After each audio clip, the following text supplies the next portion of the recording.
Hello there, everybody, and welcome to another Fundamentalist Fails. It's Friday, and I feel great. Your experience may differ. You might be in Thursday. I'm definitely in Friday, and boy, am I tired. I really am, but I want to do justice to this. Now, just full disclosure.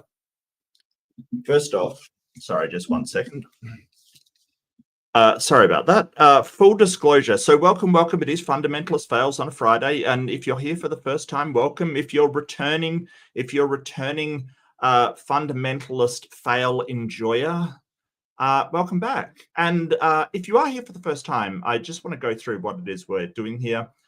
I think that we are doing really pointing out some of the real ludicrous things about fundamentalist thought patterns and how they're occurring, what's going on here. Now, I've done many fundamentalist things before. I don't really do American politics that much. I think I've done a couple of things on Trump and why there is currently a convicted felon sitting waiting for the White House. Maybe I will angle towards that more because it is important. It is definitely important.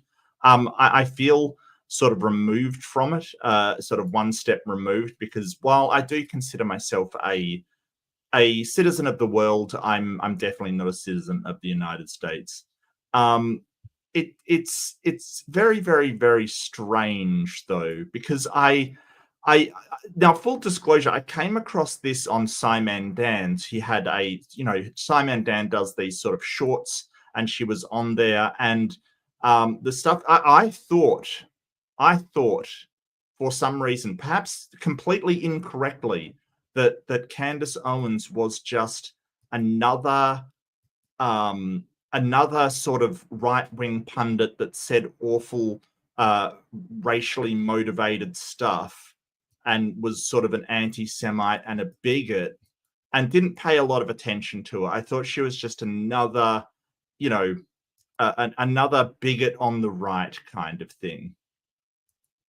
And I found out, no, she's not just that. She's also, well, let's be blunt about it. She's a complete idiot. She's a moron. Because I looked up where so Simon Dan did a short, looked up the interview that the short was from, and I'm like, wow, there is so much here to go through. Now, it's actually quite funny, and the reason why it's funny is because this woman cannot enter Australia, which I find hilarious. I find that so hilarious. The reasons why I found out were she is mostly because of her anti-Semitic comments. She's a Holocaust denier. She may not deny it as in deny it outright, but she's made comments in the past that it wasn't as bad. And she said that during the Nuremberg trials and in the wake of sort of World War II, a lot of research was done and a lot of sort of things came up that the German government had been researching at the time, and we uncovered all of these kind of medical experiments that they've been doing. She just flatly denies that they happened. She sort of is like, no, they didn't happen. Why would they do that? I don't think you need a lot of sort of reasons for why Nazis did experiments. They really just wanted any advantage they could get and were prepared to do anything to anybody to get it. The ends justified the means for, literal fascists. But sort of denying that it happened and denying that they did it is downright dangerous. Another reason is because of her comments about Muslims. She thinks Muslims are appalling and horrible and kind of thing. It always amazes me. It always amazes me to see Christians get up in arms about being lumped in with other Christians. They're like when you mention the Catholic Church to an evangelical, for instance. They will get so angry about being lumped in with, the Catholic Church, yet they'll lump all Muslims in the same basket together.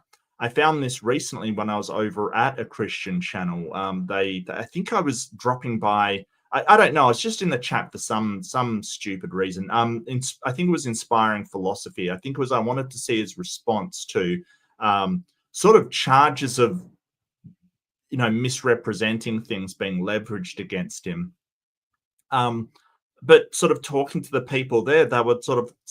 What was really interesting to me was that they were sort of saying that, hey, they're letting too many Muslims in the country, and they are, all these things about them being terrorists and being, believing that Sharia law should be enforced. And not all Muslims think that way, but they were ready to lump them in. The most fascinating thing about that, I think, was when somebody sort of said there's too many Muslims. And I said, well, how much is too many? Like, is there a number you would be satisfied with?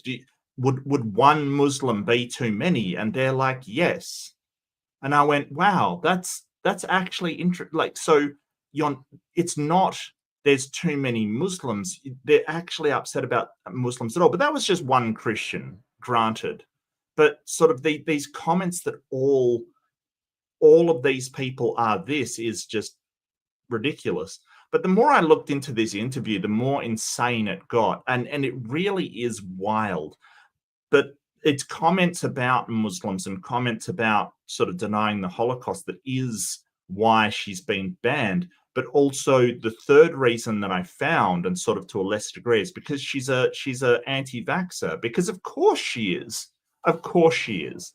Apparently she took the, I think it's the HPV vaccine and had a bad reaction to it. She said she got injured from it. So I don't know exactly the story, but she's telling people not to have this. And that is so dangerous. It's so dangerous. And she sort of says, hey, it's there because it's fake. It's made up. We know that it prevents cervical cancer. Right, that has been studied rigorously and certainly does. So that's another thing that she sort of says, which is just batshit crazy, quite frankly. Like the woman is, like, you will see, she is absolutely out of her mind. But we don't screw around over here. If you're going to make insane comments, you're not going to be allowed in the country. And she has done that. She's absolutely done that. So it's a deserving place. So I decided to put my Statue of Liberty in the background. Oh, there was, though, this is hilarious. I have to show you this. I found this late last night while sort of putting this together. So I was editing this down. I'm not going to put the whole thing of what she says because there's too much. And I mostly wanted to keep to, our usual topics of insane people's denialism, sort of,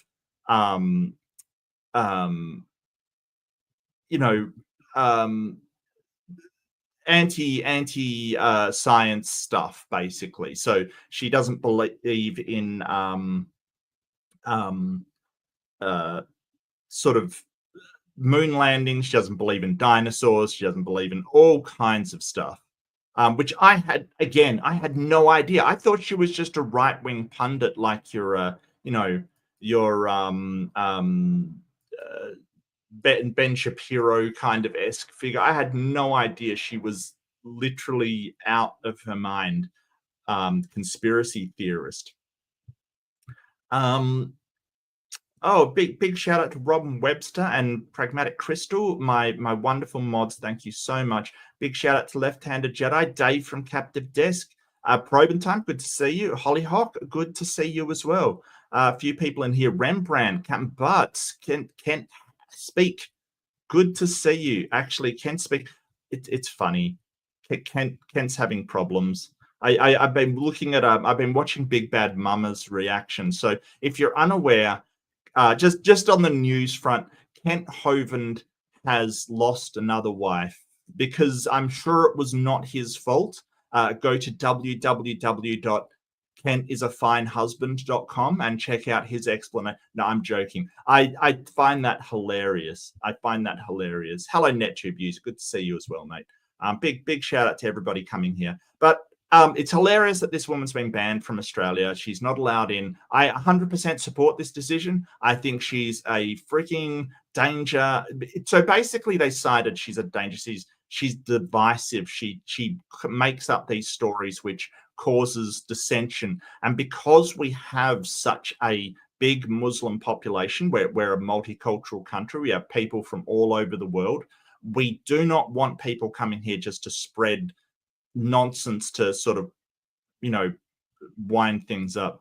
You didn't have the heart to do that. Thanks, Dave. I appreciate it, mate. I appreciate it, mate. But because Australia is a diverse place, we also have people supporting Candace Owens. If you want to see how much support, look at that signature. This is a petition to allow Candace Owens to enter Australia. Yes, people are trying to get her back in. That massive signature count of 64 people. Yes, 64 people. Like, seriously, 64. Yep. That's the level of support she has here. Yeah. Candace Owens, not a friend of the Australian people. Let me give you the tip right now. There's 64 people who are so mad she can't get in right now. And the rest of us are just like, yeah, keep her frigging ass out of here. That is true. That is 164 too many. Yeah, no, I get where you're coming from. But let's listen to some of these. I really like when I saw that, and absolutely full disclosure, I stole this off Simon Dan. I saw a short of his and I went, I have got to watch this. This is like, so I honestly just thought she was another right-wing talking head. Oh, no. Like, she does not. This is one of the people that they sort of see as their intellectuals. This is what we're talking about. So you have people who are sort of, on the left that will talk about things. You have your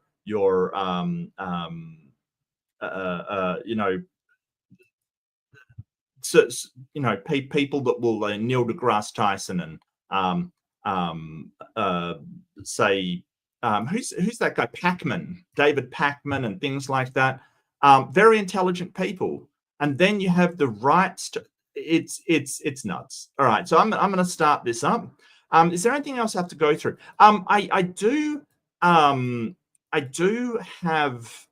something coming up on, just before I go on. I do have something coming up on my Saturday or Friday evening. If you are in Eastern Standard Time or Eastern Daylight Time, I think you're in Daylight Time, Eastern Daylight Time. Anyway, if you're in Eastern Time or Central Time or whatever, I'm going to be doing a show on a small channel called How to Be Human, or Ways to Be Human. Oh, God, I've forgotten the name of it. That's absolutely terrible. It's Ways to Be Human. Ways to Be Human. Of course it is Ways to Be Human, which I think is a great channel. And I'm going there with my good friend and all-around handsome man, Grayson Hawk. So we're going to be on that. I'm going to give a plug to the show. So that will be tomorrow, so tomorrow night, and I wanted to tell you all about it. I'm sounding even more American. I've been watching too many Americans lately. I got to be honest with you, way too many. But I do. I know I sort of mentioned it the other day. Like, I do love the American spirit, sort of the ideals of Americans, like the ideas of freedom, equality, all of this kind of stuff, and it really. I do like the American people. Yeah, you're loud and obnoxious, but you're loud and obnoxious usually for the right things. Like, you're loud and obnoxious for your families and loved ones and things like that. It's actually not bad. I love. Oh, look, seriously, I love Canadians as well. I feel like as far as nations go, Canadians are like the brother from another mother, or the brother from a motherland kind of thing. Canadians and Australians are basically the same people as far as I'm concerned. Like, seriously, they get our humor instantly. We get their humor instantly. It's nice to see. I think it's both because we were sort of offspring from the Commonwealth, but we're still part of the Commonwealth. I don't know. I just like it. pretty toxic within. Yeah, I don't know, Uncle Charlie. I think that the government and the systems suck. Like with the US, as far as the US is concerned, systems that they have created, I think that the people are fantastic, and um, I think that the people do their best under some systems that are absolutely just nightmarish, like just absolutely screwed up, like the electoral system and stuff like that. Yeah, she does. And so I think it's important to point out just how absolutely insane what she says is. Like it is absolutely insane. Oh, you met Candace? Yeah, I mean, she is very, very pretty, but like so. Usually, when I talk about beauty, I'm not talking about physical stuff. When I say somebody is a beautiful person, I don't really care what that like. I really appreciate people for who they are, and I think that like there is nothing uglier than a bigoted woman that is awful to me. Obviously, I'm a straight man, so that's what attracts me. So there's nothing uglier than an ugly personality. Like really, it's just and her she's ugly, an ugly person, and happy to show you why. But I'll get started. I think I've said enough, and I think I have real mixed feelings on the US. I feel really upset at what's happening to them at the moment, and it's yeah. Uh, uh, yes, is my answer. Absolutely. And it's interesting because I had Alex Jones on my podcast, and I hadn't seen him in a long time. And when I first got into politics, a lot of the stuff that Alex Jones was Yeah, no, there's a guy to look up to, Alex Jones. Yep, yep, yep. saying, like when you first get into politics, so like you want to stay away from Alex Jones, like he's a conspiracy theorist. And then because I'm naturally very curious, and I began researching stuff and learning a lot about the CIA, and the scales just fell from my eyes. Essentially, just recognizing that everything that you learn in politics. So we've hit the bingo card already. I should have made bingo cards. I always forget to do it. Look, it's the whole thing about people saying research, and I've said this before. Like when I don't think I've ever used that term like I researched, God, I researched this. Especially when it's just sort of I've read a few books on it and looked up stuff. I don't think I've ever used that term because I'm aware of what people do for research. Like when a scientist researches things, it is not just looking up YouTube videos and saying, hey, or reading one book and saying, hey, I'm researching this. They're actually doing um, they're actually doing experiments and trying to find out basic principles. So when you say research, and I've noted this happens all the time in flat Earth because they sort of say, "Hey, flat Earthers are always like, hey, do your own research, right? Do your own research," kind of thing. And it's like, well, yeah, I mean, in a colloquial sense, yeah, you're researching, right? But to put that up against scientists doing research, it's not the same thing. Okay, it's not. When scientists are doing research, they're actually conducting high level experiments, or really delving into all of the knowledge libraries at their disposal from around. Like it's not the same thing. Okay, it's not. So it's kind of don't get me wrong. I think looking into things is great. It's just be aware that when you sort of say, hey, I'm researching, the shape of the earth, you're looking at videos and you're looking up things online and you're watching things. You're not doing scientific that is a completely different beast. And that's okay. Like we can use words colloquially, but understand that when you are researching stuff at home, it is not the same as people in a STEM field doing research for a living.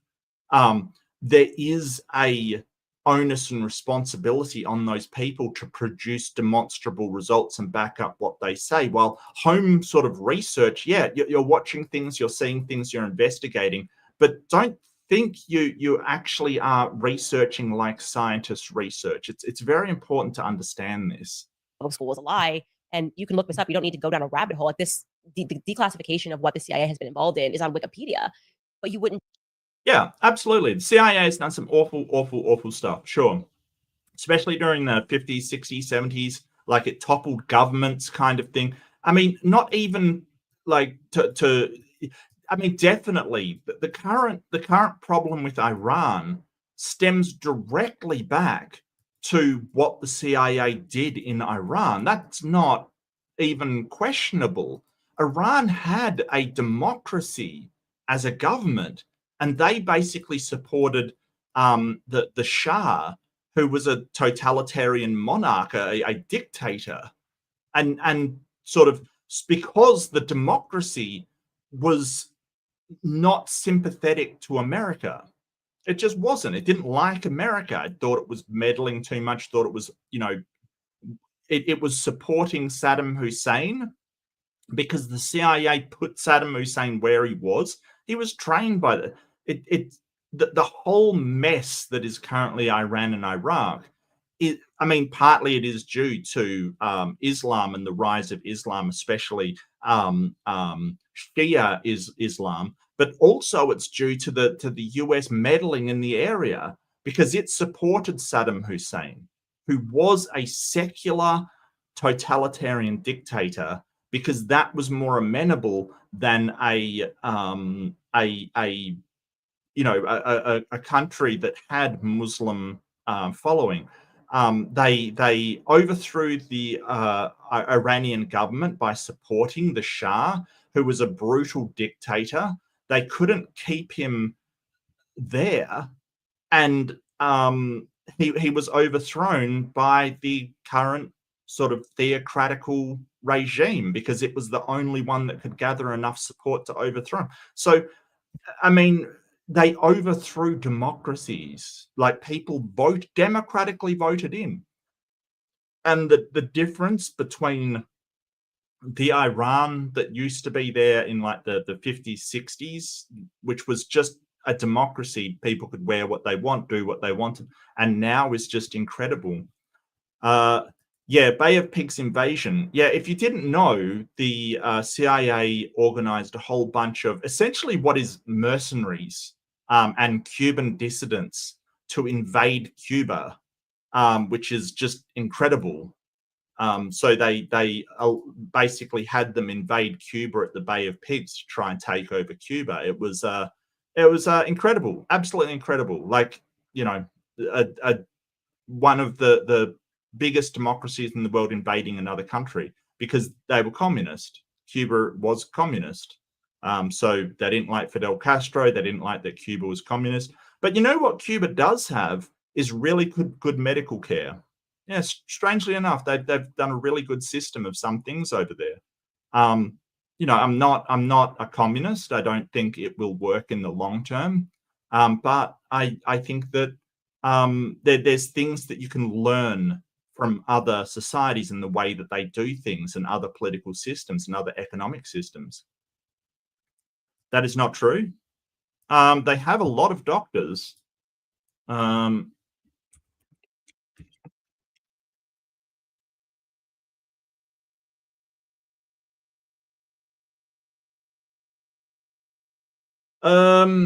Okay, just a quick search. Cuba's health system is considered to be effective and high-ranking despite economic challenges. Yeah, because America basically put them under all kinds of sanctions for, having the audacity to be communist.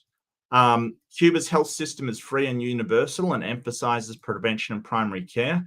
Cuba has a high rate of immunization for children, with 98% of children fully immunized by the age of 2. Cuba has a low infant mortality rate with fewer than 5 deaths per 1,000 births. I wonder how that stacks up against infant mortality. rate by country. I know that Americans get told that Cuba is um um struggling and not doing well, and all of this kind of stuff, as far as their social systems are concerned. I don't actually, sorry guys, I don't think it's true. I don't uh I don't I don't think it's true.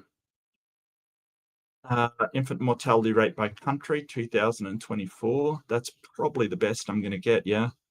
Um, Over 197 countries.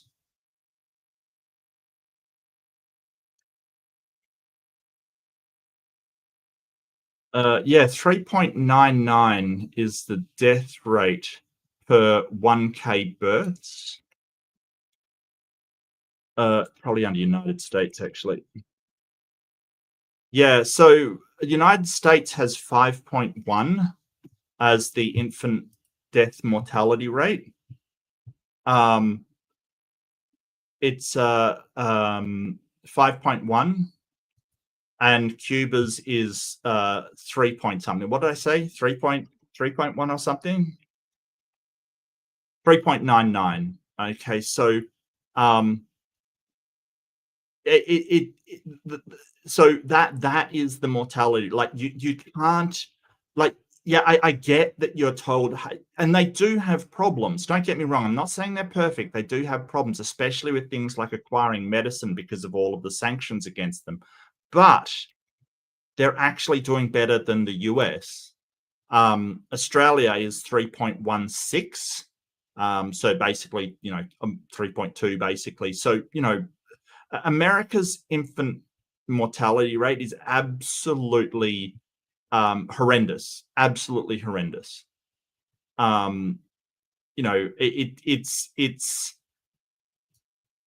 It's absolutely shocking, really shocking. um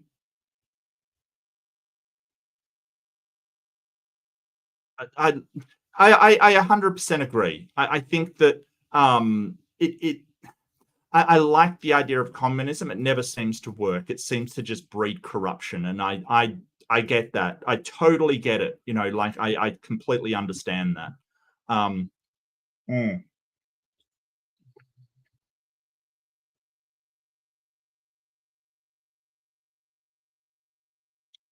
uh, Aragon, I'm not sure why that would not be true. Um, I'm not sure why that would be true. I don't think the stats that they're giving are false. They actually have a lot of doctors per population. Um, I'm not sure um, what they're saying. I mean, I'm not saying their country's perfect, just that their medical system is free and universal, which is more than I can say for the US. It does have problems, but their medical system's actually pretty good, all things considered. Considering they have sanctions for all kinds of stuff. So it's okay. Um,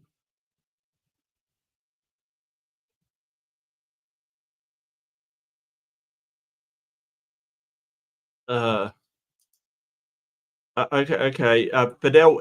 Okay, so here's the thing: you've got to remember about communism, right? So the idea that they steal the businesses, I get where you're coming from with that, but it's more nationalization of stuff. Okay, so you've got two things at play. You've got privatization and nationalization. So privatization is where you basically have a business, like you have the railroads, or you have oh, I don't know, the police services, or what's a better one to say? Public transport, for instance, right? You have public transport, and privatization is essentially putting that up for a company to run, and it's not necessarily a bad thing. I think that under certain circumstances, it absolutely is. Like when there's no, we have a problem over here with public transport being run all by one company, right? So what it's supposed to do is promote competition and therefore lower prices. a lot of the time when it's privatized, it basically, there's only one company that runs it, and then they run it for profit, and it's a problem. So the privatization of, say, hospitals, for instance, really good example of where privatization kind of sucks, because that hospital will then run it for profit, not for the health of the patient. It depends on what their major obligation is. And under privatization, it's got to be for profit, because without it, they go under. We have recently had a hospital being taken off a company and said, hey, you can't run this anymore, right? You don't get to run this hospital anymore because you are doing a terrible, terrible, terrible job. So I agree with privatization when it has metrics that that company has to meet, or some kind of obligation for that company to meet the standards of the people. So nationalization is when you take it back off that private industry and give it back to the government running, right? So a lot of these countries, especially the ones in South America, they basically had privatization of all kinds of things, which the people were really angry about. I remember that in where was it? Was it Bolivia? Was it Bolivia or Argentina? I think it was Argentina. They privatized the water, and people weren't getting enough water. They basically were charging too much. People couldn't afford it. So what communism does is anything that is instrumental to the people, any utility, any kind of anything that is traditionally run by the government. It was Bolivia, thanks to Nebris. Yeah, it was one of the two. I couldn't remember which one. What communism does is they renationalize all of those things. Now, a lot of the rationale for it is that these companies took advantage of the people, right? So I'm not agreeing with that rationale. I'm just saying that is what they say. And I think, like in Bolivia, that was actually it was a legitimate point that these companies really did take advantage of the people and charge them for this stuff that we would expect to be human rights, basically. The right to be able to get clean water. That is not a first world problem. That is not like, you're angry because your TV costs too much. That's water. That is your ability to live. So they will nationalize everything. So I think I get what you're saying. You stole the businesses. Well, communism nationalizes a lot of stuff, and that's what they do. Yeah. Anyway, that's a delve into Cuba, which has been, it's an interesting place. It's got a rich history. I have nothing against Cuba. I know that the Americans are told that it's a terrible country that's suffering, and it really isn't that much. That's the thing. It really is doing its best, and it has massive problems, especially because of the sanctions on it. But I don't think it's the hellscape that a lot of Americans are told that it is. Just normally look for that, right? You would think, oh, I learned about the CIA and the FBI, and you learn in school, these are the good guys and they're fighting the bad guys. And then when you realize, oh, wait, they've been experimenting on people and they've been trying and successfully turning individuals into Manchurian candidates. So when you okay, so it's no surprise that the CIA experimented on people. So she goes into a lot of sort of MK Ultra stuff, where they basically experimented with psychedelics on people to see how they affected them, what sort of thing they can get out of them. I'll get up the thing on it. Yeah, so they basically, without consent, they gave them high doses of LSD, essentially. Now, LSD, it's so okay. So full disclosure, I've actually had LSD before, right? So my sort of past has not been exactly all. I've had a mixed past. I've certainly been part of a sort of a drug culture area before. I've definitely had LSD or lysergic acid. It one of the things that it definitely does is make you very vulnerable to suggestion, right? So you can tell somebody, you can basically gaslight people. So if you're sitting there, and I remember this, absolutely remember this, like you can tell somebody like that color isn't blue, it's green. And if they say no, that's blue, if they're on LSD, they will actually see the color green. Their mind will actually be able to be changed. I've done this myself. And don't get me, look, the reason why I did it is because when you're with sort of first timers and stuff like that. Now, I'm not sort of anti-drug. No, it's all bad. Drugs are bad. I'm okay. What I sort of say is any substance is dangerous, right? Alcohol's dangerous. Cigarettes are dangerous. Any substance at all is dangerous. Weed can be dangerous. And before you jump up and down at me and say, hey, no one's ever died from it, that is true, right? Some are more dangerous than others.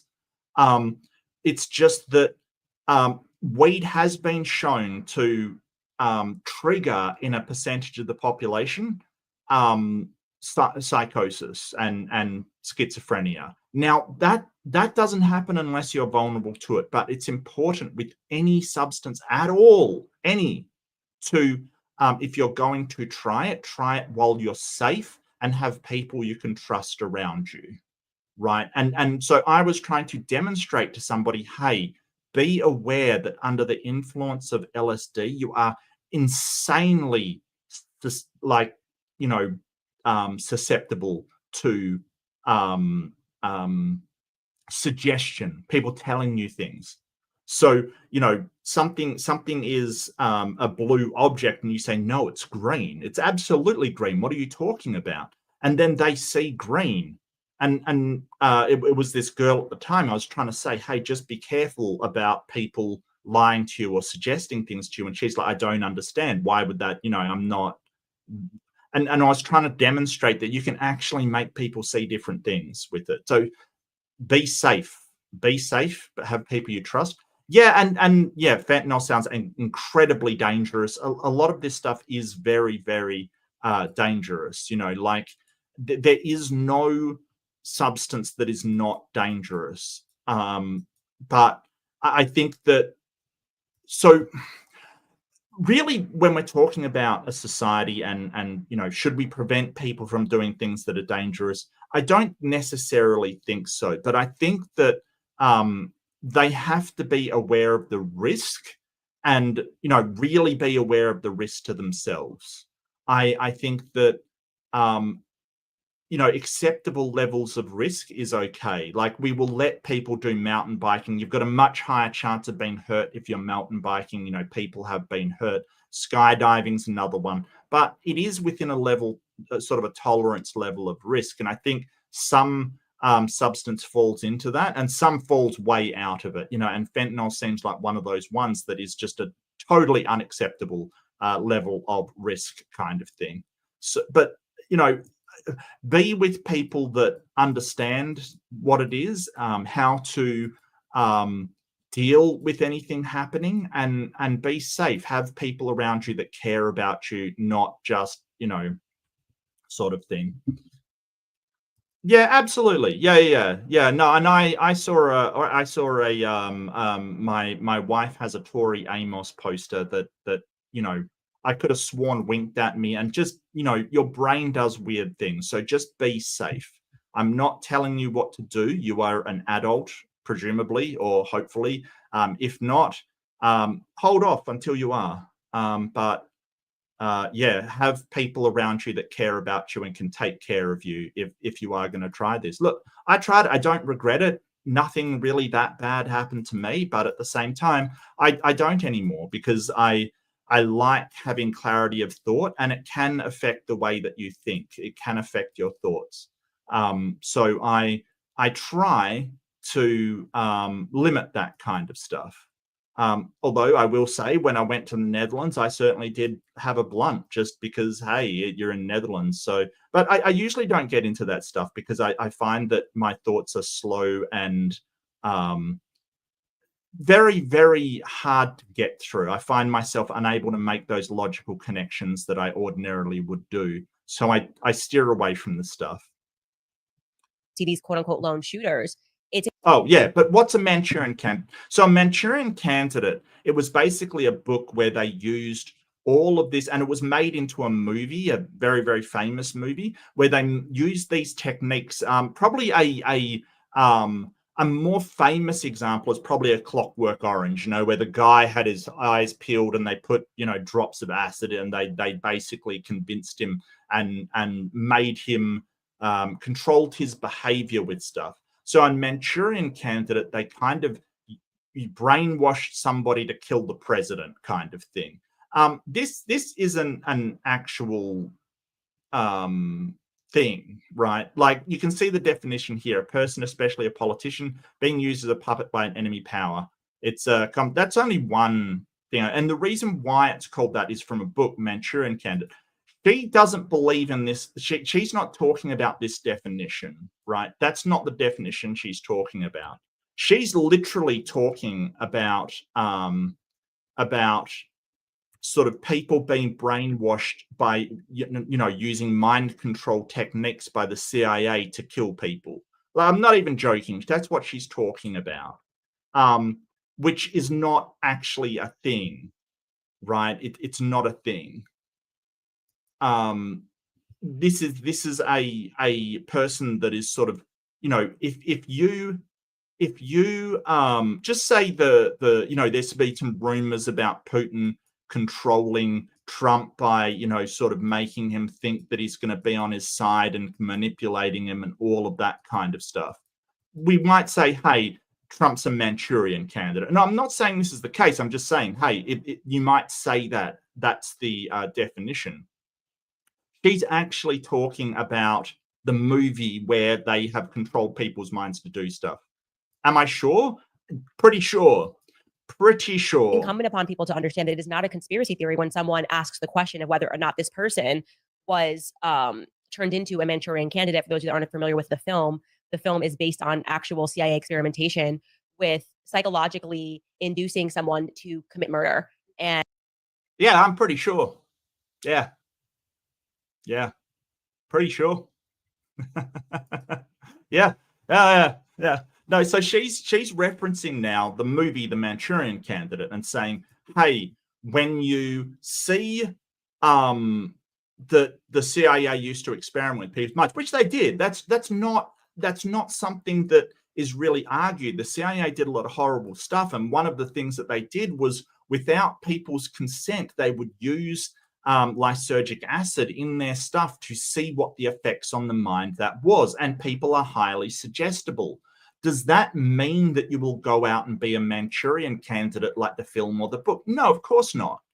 But she's made this link that the book was based upon the experiments that the CIA did, the MK Ultra program, which was terrible and horrible and, absolutely atrocity.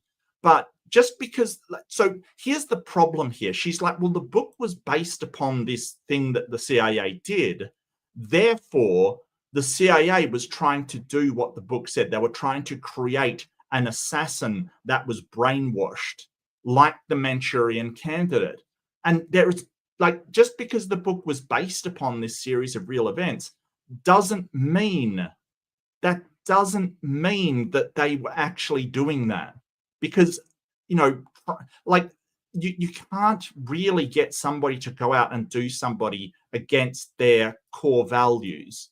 Like, this is the problem. Like, hypnotism is often said, oh, you can make anybody do anything under hypnotism. No, not really. No, you won't be able to hypnotize somebody to go and harm somebody else, kind of thing. It's kind of antithetical to what they actually do. As they do that with a variety of methods. So there's obviously just the psychology of brainwashing someone to commit the act of murder, but also with a combination. Watch Darren Brown. He did an experiment on a post-hypnotic programming of a test subject to see if he can motivate him to assassinate Stephen. Why assassinate Stephen Fry? Why would you do that? Why Stephen Fry? I haven't seen that. That sounds interesting, though. that sounds really interesting, though. Although I object to targeting Stephen Fry. Stephen, why? Stephen Fry is a lovely man. Why would you assassinate that man?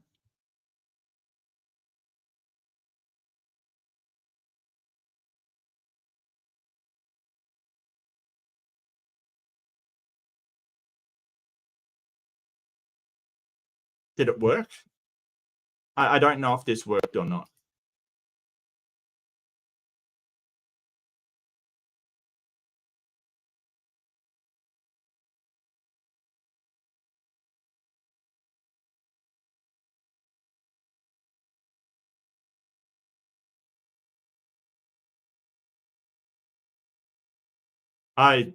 That's weird. Yeah, I will watch it. I definitely will watch it. I've got it on my. I'll throw it on my watch for later list right now. Was just some random dude. I find it a lot of the people that talk about hypnotism that I've seen. They kind of say that kind of stuff is impossible, but I certainly will watch it. I certainly will watch it. Of drugs. So when we ask that question of what drugs were these people on when they committed these murders, it's a very important question that we never get the answer to.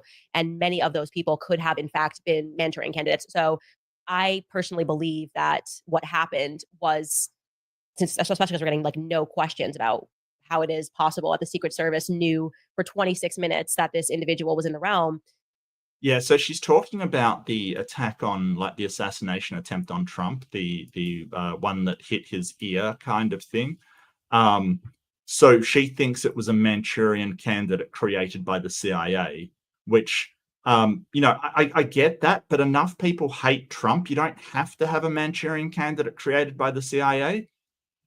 And yeah, the CIA did research on a gay bomb. They absolutely did. And they also did research, and there was a book written based upon it called Men Who Stare at Goats, based upon, these stories that they were trying to research psychic phenomenon. It never went anywhere, but somebody wrote a book on it. And that was made into a movie. I think Jeff Bridges was in it. It was actually quite funny. But, just because a book was based upon something that they were doing doesn't mean that thing is real. It's just a book that's based upon it. That the government was involved, the deep state government, so to speak, was involved. I think once you've been MK Ultra, so to speak, there is no way to come back. Like that book revealed that Jacob Rubenstein, who's the guy who shot Jake. Okay, so that is Jack Ruby. Jake Rubenstein is Jack Ruby. I don't know why she uses his full Jewish name, probably because she's pretty much an anti-Semite. Jack Ruby, I don't think he had any connection with MK Ultra. I couldn't find any connection with MK Ultra. I don't know why he would have a connection with MK Ultra.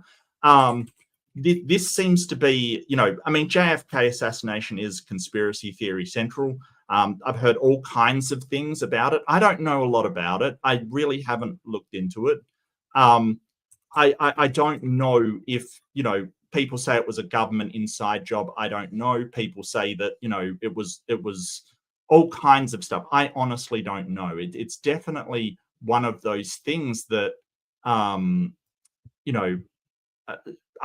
have no idea. No idea. Okay. Yeah. He was MK Ultra. Like Dr. Leslie paid him a visit in prison, and then the next day when he appeared in front of the judge, he was legally insane. Yeah. That is patently not true. That is 100% not true. So Jack Ruby, basically, he was put on trial. So he was found guilty and sentenced to death, of course, being in sort of the state that he was sentenced to death. There was a problem with his trial, and he was supposed to be retried. Okay, it wasn't due to he was found insane. No, not at all. Not at all. He was very, very unpredictable, right?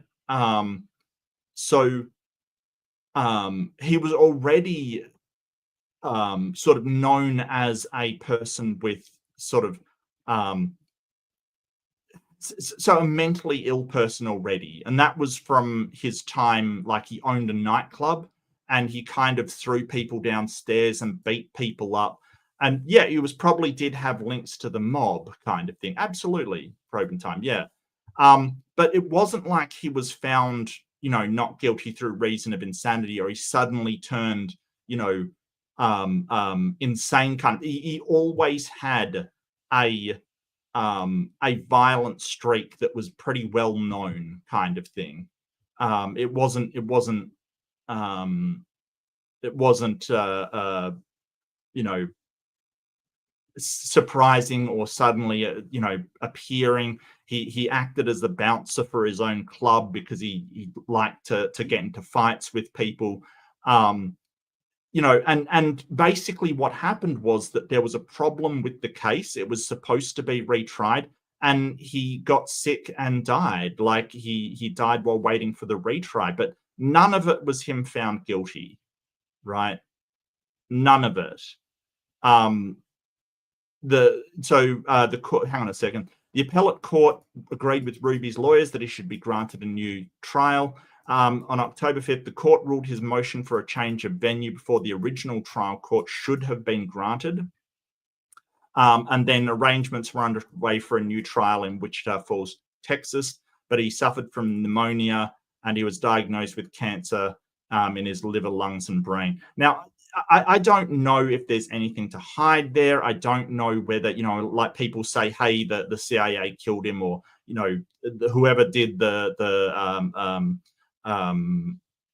you know, assassination of JFK killed him. I don't know. I can't speak to that. But what I do know is that her saying, hey, you know, Jack Ruby or Rubenstein, as she calls him, probably because, yeah, let's just call him Jack Ruby. The world kind of knows him as Jack Ruby. That he was fine in front of the judge, and then suddenly he was just insane is completely, no, that didn't happen. That is just false. That's patently false. He was always a sort of psychotic guy, like a very violent character. And he was not found insane by a therapist. A therapist looked at his drawings and said, hey, there's violence and undercurrent, but that wasn't a new thing. That wasn't suddenly something that popped out of nowhere. He was always a violent man. So apparently Jack Ruby said he killed Lee Harvey Oswald because he was angry that he assassinated the president. I don't know. There's a ton of conspiracy theories about it. I don't know to the legitimacy of any of them. You know, I would imagine that sort of it would have been better if he was trying to, you know, avenge the president if he'd left him alive for us to find information out. But, you know, I don't know. People are strange, but that's just wrong. Like her thing of, oh, well, he was totally fine one day and then next day he's just insane is completely wrong. Like, absolutely wrong. And the judge called it out and said, well, I saw him yesterday. He was totally fine. What happened? Clearly something happened to him. No, the judge did not call that out. What was called out is that they put in to submit for a change of venue. That petition for change of venue was not addressed correctly. And so basically the court rules were violated. That is why they were retrying it, not for any kind of mental illness reason. The judge didn't say that. It's it's absolutely nonsense. You don't come back from it because what they use a cocktail of medicine. And it's interesting because I actually heard this first from Kanye West. Yeah, you heard of it first from Kanye West. So Ye is, you know, he's another one that is kind of, let's face it, batshit insane. Like the stuff that he's been saying is so weird. And he's another one that has sort of been doing German World War II leader apologetics as well, which is crazy. Of all the people that you want to do apologetics for, the German leader during World War II is, you know, not one that you want to do. So many years ago, before I was like in or understood this could be a plausibility, he kept saying that like they gave me a mental disorder. Like they put me on a Psych 5150 hold and they did this to me. And this gets into Britney Spears conspiracy theories. All of that seemed crazy to me until I read this book and read it with my own eyes, that they said that they could give people schizophrenia, that they so that they can't. So the thing is that a lot of the time what happens, and this is to the best of my understanding, I'm not a psychologist, I'm not a psychiatrist, but from what I understand, people who are prone to psychosis and delusion, generally what will happen is they think there's no problem, right? They think that they're the way that their distorted view of the world is actually completely fine, and they're looking at it completely. If they weren't, they wouldn't be delusional, right? So, but what happens is when they are started to be treated, suddenly they're aware they have this problem when they didn't before. And sometimes they will go, well, it is the treatment that gave me this delusion, kind of thing. Like I was fine before and now suddenly I've got this issue, where it's not the case, right? So the problem is that they don't realize that they were delusional before. We see this a lot in this kind of thing, like people on who are being treated are like, well, I was fine before and now I've got all these problems, when they weren't fine before. That's part of the delusion. So this can happen. I'm not saying it happened in this case, but it definitely can happen. I don't think, while I think that definitely, being, say, institutionalized, for instance, so being you're having your freedom restrained in a institution of some sort, a mental institution of some sort, can be traumatic, right? It definitely can be traumatic. I make absolutely no, I'm not saying that, hey, that is a good thing that we have to do that. It's really weighing up, if somebody is a danger to themselves or to others around them, we may have to curtail someone's freedom. And while it can be traumatic, that may be the best thing we can do for them. I think that mental health treatment has come a long way since, the time that she's talking about in the 50s and things. They were still doing, I think they were still doing prefrontal lobotomies then, which is horrifying, So one of the most scary things I saw was a thing called law. So in the 50s, what she's talking about, we were still doing prefrontal lobotomies, whereas that is absolutely not okay now. There was a thing on Amazon, I think, called Law, and they were exploring it. Absolutely, like, frightening. It really was something that absolutely took me aback and just frightening, because they did this to sort of stop people from acting out, as it were. And you've got to wonder how many of them were really necessary, especially what we know about the mind and mental health at the moment. So I think she's talking about a time that, I don't believe Kanye when he said, hey, they gave me some kind of mental health issue. I just don't believe him. I think that he always had an issue, and them trying to treat it, suddenly he became aware of it. But, I can't say for sure. But hey, dealing with it can be traumatic, and we've got to understand that. could give people bipolar disorder. If you can just elicit a mental disorder, and you see these celebrities and they're being controlled, and suddenly they say something and get out of line, they put them on a Psych 150 hold, you got to ask questions of what's actually happening. And so it gave credence to things that Kanye had told me years ago that I wouldn't say I didn't believe them. I just didn't have it. I couldn't comprehend them. I didn't have the information to comprehend them. And it sounds crazy to an outsider of Hollywood to think that something like that could be going on within Hollywood. I think that sounds very realistic. Yeah. So I don't know who this young guy is. That sounds very realistic. I don't think they put, like, I think that she sort of mentioned a something 50 hold. I think that is when sort of somebody's a danger to themselves or others. But I don't know that a lot of that is going on in Hollywood. I don't know. I would imagine that mental health, like any kind of health, can affect anybody.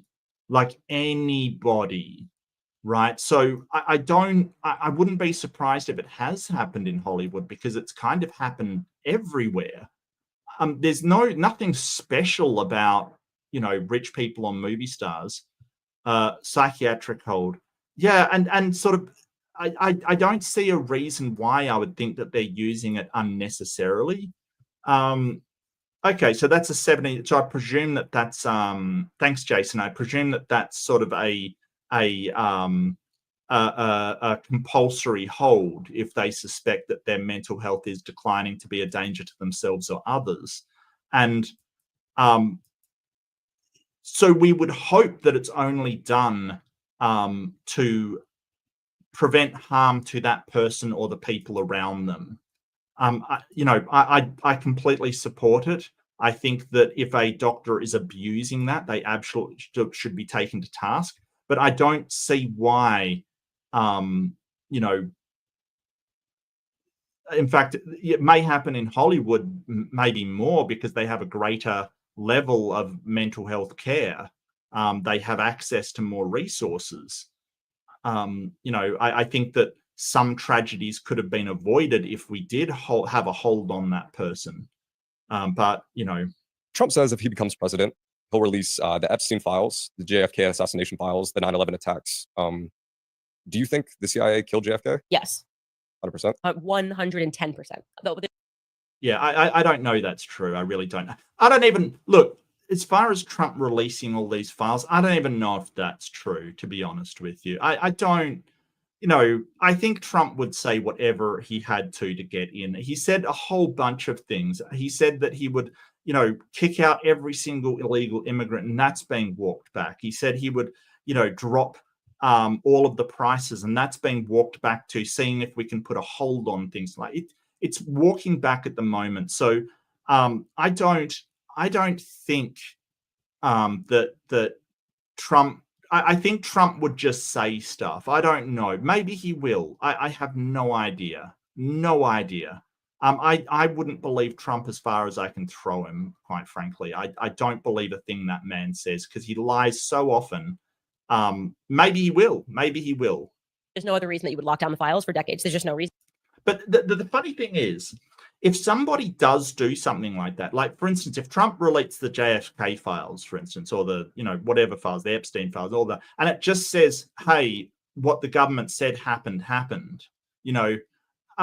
then all of these conspiracy people are like, oh, well, he's in on it as well, kind of thing. Or, the files are doctored or whatever. So it's kind of this weird thing with conspiracy theories that even evidence to the contrary is not going to dissuade them. Like, they're basically saying, hey, they won't release the files because they have all of this sensitive information that will blow it wide open. If they release the files and it's got nothing, they'll just switch to, oh, well, the files are doctored as well. Like, it's this weird thing where you can never, like, the burden of proof is so high. Now, I'm happy to say I don't know who killed JFK. I know that Oswald was arrested for it, etc. Like, I know that. I just don't, and he was supposed to be a patsy, or he said he was a patsy, or a person put up to take the fall for somebody else. But I don't know. I don't know enough about it. I'll happily say that. And then they tried to kind of do this like slow release a couple of years ago, and they were like, maybe Russia did it. I'm like, if Russia sat a sitting U.S. president, we would have gone to war in the 60s when he was shot. And again, they wouldn't have MK Ultra'd the guy, Jacob Rubenstein. Well, the thing about assassination is that you can't, like, if Russia did the assassination, you wouldn't be, like, the ideal thing they would not be able to pin it on Russia. That's the whole idea behind a patsy, Candace. Like, seriously, I'm not saying that I believe it was Russia. I don't know. But you're saying it couldn't have been Russia, because if they assassinated a president, they would have gone to war, unless they do it in a way that nobody finds out it's them. I'm not saying that's the case, but your sort of assumption is that, they will find out. I'm not 100% sure of that. If there wasn't something to hide. So the CIA did that. They had him visited in his cell by Dr. Dolly West, and then had him given whatever cocktail is of drugs that inspire clinical insanity, and then he couldn't stand trial. I want to go more into the moonlight. No, it's not that he couldn't stand trial. He had his Yeah, so that's just nonsense. It's just nonsense. Yeah, I don't know Proven Time. It could have been some kind of, Lee Harvey Oswald could have been a patsy of some sort, but for who? I don't know. I don't know. I've heard things that it was the CIA. I've heard that it was the mob. I've heard that all kinds of stuff. I don't know. Actually, you called the moon landing the Easter Bunny for adults. Moon landing is the Easter Bunny for adults. Yeah, she said that. Yeah. Hilarious. I think it's hilarious, by the way. Yeah, I think it's hilarious for different reasons. I love that we're talking about this because so what's funny is a lot of people, like, we just have good, like, you have your instinct. I always say, like, your gut is divine. Like that, somebody tells you something. No. Your gut can often be really wrong. That's the thing. But this is the problem at the moment with the way people are disseminating information. They'll say, hey, my gut says this, so I'm going to have complete and utter faith that that's actually the thing that happened. And our intuitions are useful. They're really good at making snap decisions. They're really good at evaluating things very fast and getting a feel for things. The problem comes that they're often wrong. They're often very wrong. And there are things that are counterintuitive, right? There's all these things that, once we study them, they're counterintuitive. One of the best ones I saw of counterintuitive behavior is, it was like I think it was a Veritasum thing about how intuitively you think to steer a bicycle, you would turn in the direction that you want to go, that you'd turn the handlebars right to go right and left to go left. And that is not the case. It's actually you're turning at the opposite direction. And they kind of explain the physics that went into it, that if you can't turn at the direction you like, the opposite direction of what you're going, you can't turn a bicycle. It's so counterintuitive, but it is the truth. A lot of things are counterintuitive. And you see this all the time with physics. Physics teachers doing like, they'll spin a bicycle wheel and hold it up with a metal bar, and it goes up and sideways. It's counterintuitive. Your gut says, hey, that isn't what I would expect. A lot of things are like that. It just is. So your intuitions can be handy, but there's no reason to trust your intuition over rationality and evidence. There's better ways of thinking. This is called type 1 and type 2 thinking. Type 1 is that intuitive gut reaction she's talking about. It's very fast. It can process very quickly. It gives you a good sense of things very, very quickly. It's not accurate. It can be easily fooled. Type 2 thinking is that rational sitting down and logically going through things. Very, very slow. Very, very difficult to make these connections. It's a lot more difficult. It's a lot slower, and it's a lot more accurate. So these two types of thinking, we've got to get in the mindset of, hey, just because your type 1 says a thing doesn't mean that you should just say, well, type 2 thinking, okay. But, if type 1 thinking is useful, because if you meet somebody, right, you just meet somebody on the street and your gut says they're a threat, I'm not saying don't listen to it. Like, you could sit down and analyze and sort of go through stuff, but sometimes you don't have the time. Sometimes when you're on the street, you want to just say, hey, my gut says they're a threat. I'm going to be wary. And there's a reason for that. That is evolutionarily built into us. That is what we do. And that's okay. It's just what we've got to understand is that might not be accurate, and not to take it as definitive. And you just go, doesn't really make sense, right? I don't really know. But then suddenly psychology, what they've realized, and this goes back to Sigmund Freud and then Edward Bernays. Sigmund Freud is largely not used in psychotherapy anymore. His ideas of the ego, the id, and the superego are kind of interesting and laid a groundwork. Don't get me wrong. He was really instrumental in creating psychotherapy, but a lot of his stuff was weird and isn't used in psychology anymore. Sort of the thing like the Oedipus complex, and sort of having this idea of sort of sexually desiring your parents kind of is really weird, and nobody kind of agrees with it anymore. It's kind of very outdated these days. So I'm not sure Sigmund Freud is really a good place to go for your psychology, to be honest with you. Who was considered the father of propaganda in America, who was Oh, hey, Sigmund Freud's Jesper. nephew. They realized that if you just keep saying to someone something, it becomes true. And again, the bigger of a lie, people will believe it. And so what we have is what Scott Adams refers to as the Yeah, I don't think that's 100% true. I think that you know, this whole idea, and I've heard this from flat earthers, oh, a big lie is more easily believed. I don't think that's 100% true. I think there is a propensity for that to occur depending on what's being told. But I don't think that it's sort of this, well, the bigger the lie, the more it's believed. I think this is sort of a sort of black and white thinking applied to a very nuanced subject. I don't think that that is necessarily the truth. non-expert problem. So your gut tells you like, sounds pretty crazy that we went to the moon all these times for a couple of years. Yeah, so she talks about the non-expert problem. Tells you like, sounds pretty crazy that we went to the moon all these times for Sorry, I'll just want to, because this is really important. Bernays, who was considered the father of propaganda in America, who was Sigmund Freud's nephew. They realized that if you just keep saying to someone something, it becomes true. And again, the bigger of a lie, people will believe it. And so what we have is what Scott Adams refers to as the non-expert problem. So your gut tells you like, sounds So the non-expert problem, I'm not sure if she's aware of what it is. The non-expert problem is basically what it is that you have a problem with people who are not experts in a field, like they might not have any sort of knowledge of, say, quantum physics, for instance. And they will be aware of a lot of different people who are experts, you know, like quantum physicists and things, disagreeing on what the details of that thing is. So you know, sort of how it works, or that they'll put across different things. And so the non-expert doesn't know which one to believe, right? They don't know where to sort of lay down their chips, as it were.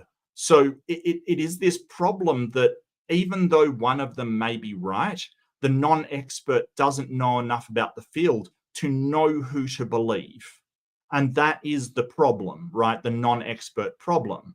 It's not supposed to be, well, Kanye West says this, and respected psychologists and psychiatrists say this, so the non-expert doesn't know what to believe. No, Kanye's a non-expert as well. Like this, like the way she's framing this non-expert problem is really strange, because she's sort of saying, hey, we've got this non-expert problem that, you know, you don't know who to believe on you know, the moon landing.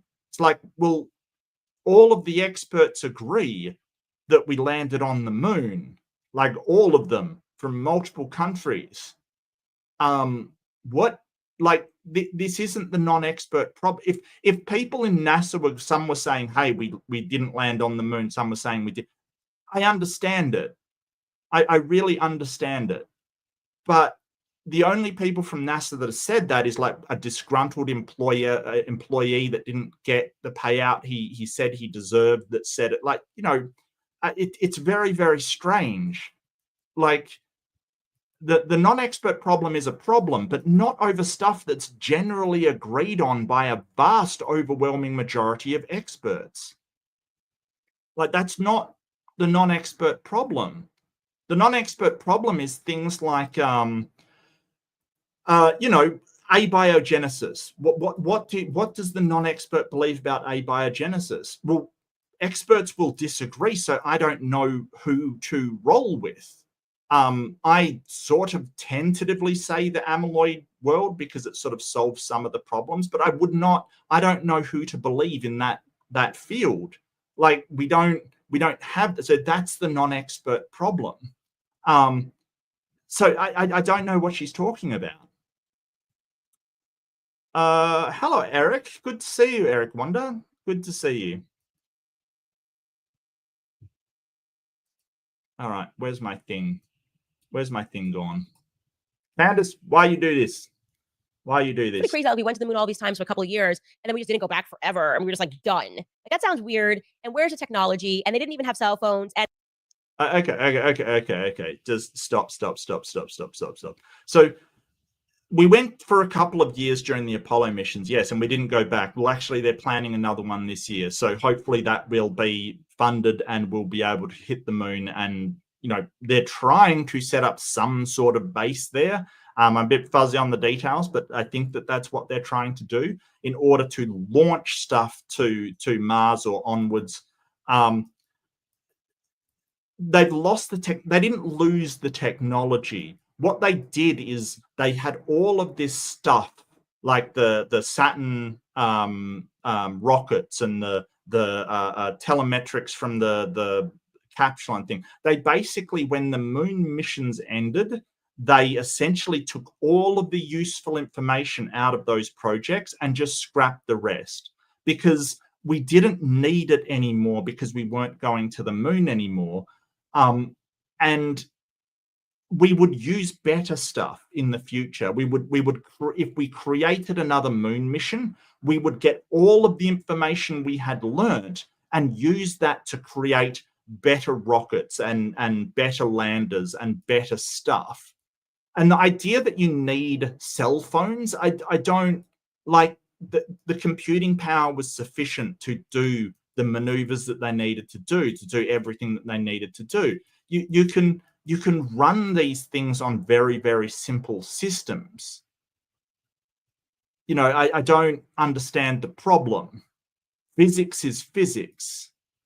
Just because we don't have, like, you know, modern day graphics and an ability to do it, the computers can still compute.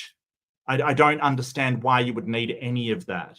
And yeah, it's incredible how much they managed to do with so low computing power, but it was still capable of running complex calculations.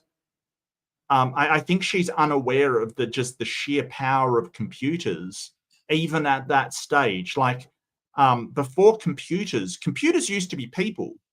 100%. Computers used to be people who sat down and worked out math problems, right? That's what they used to do. They used to sit down and they used to compute things. They were computers, which, you know, modern day computers just put them out of business, because they could absolutely run things way more accurately and, you know, millions of times faster.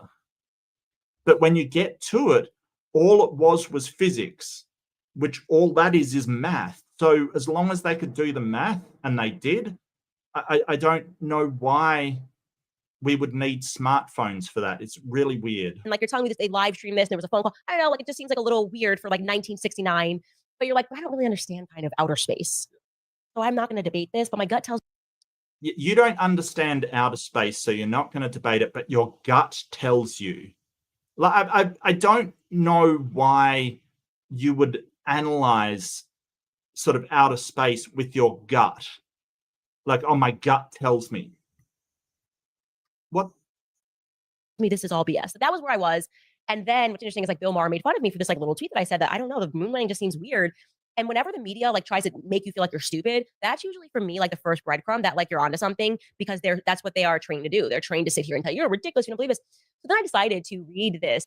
Yeah, I don't think they're trained to do that. I think that when people say ridiculous things, they sort of latch onto them. And yeah, you know, I dislike the media doing that, but it's kind of like when you say something that ridiculous, like considering how much evidence is for the moon, you know, you might want to actually talk to people who know about these things before tweeting it out like it's something that you're an expert on.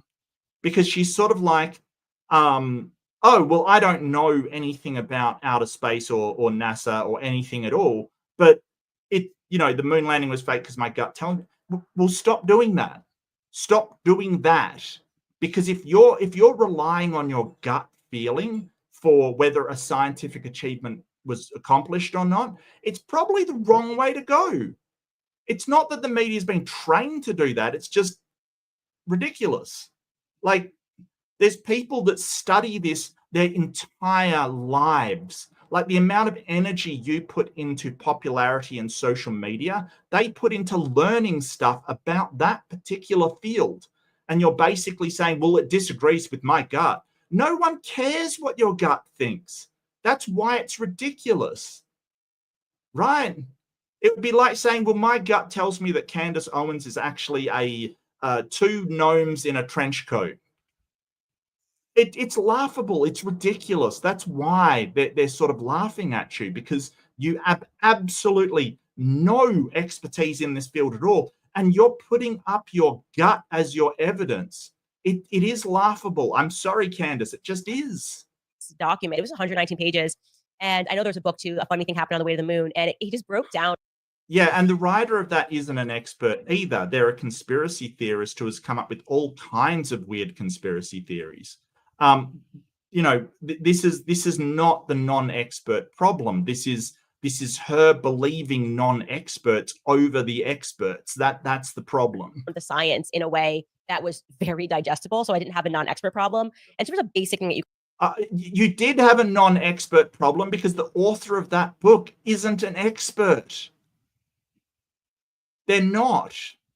Who wrote it? It was just some guy.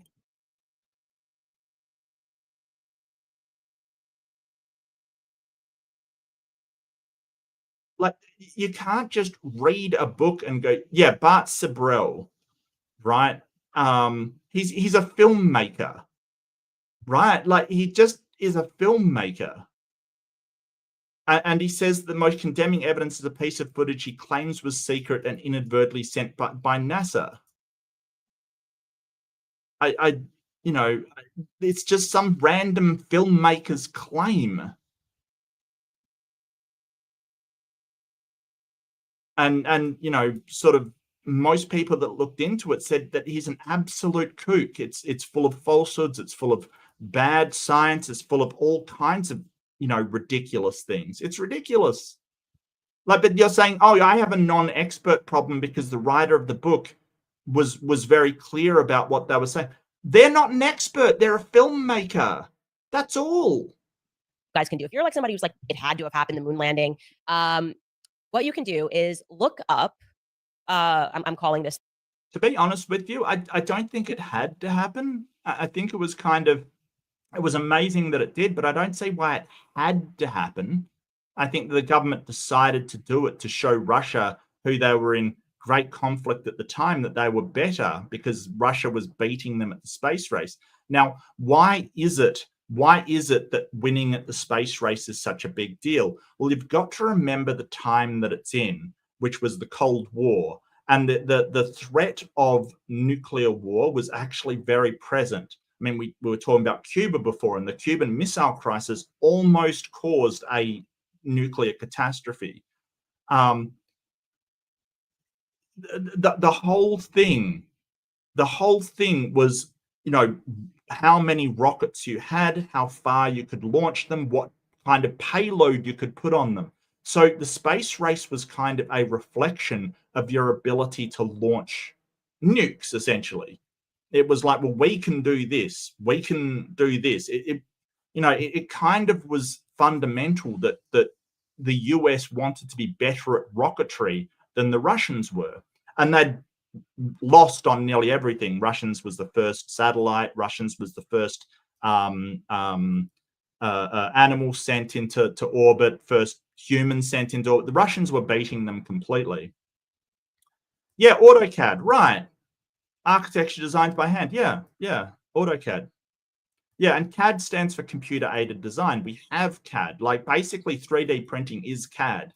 It's computer-aided design. The reason why we have things like microchips is because of computer-aided design. We design the microchips, and then they're basically almost printed, or they're made by a machine that sort of makes them.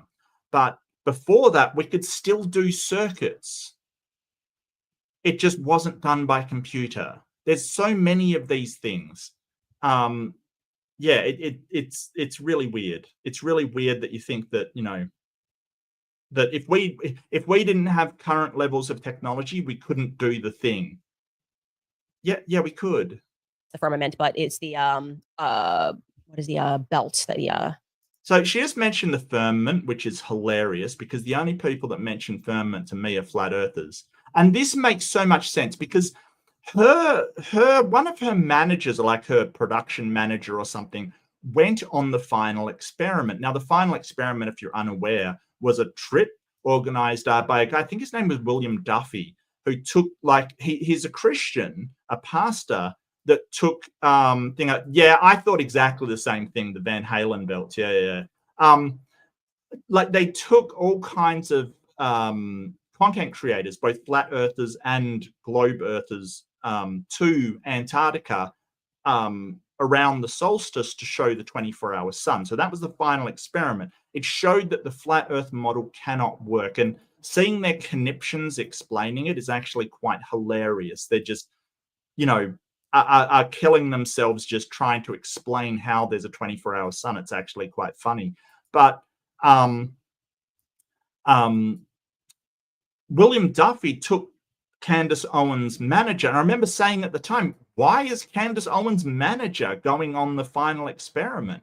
Like, I don't understand why her manager is doing this. And I think it makes so much more sense now that she was veering, doing a sharp turn towards flat Earth. That's what I think. I'll just find the thing, final experiment.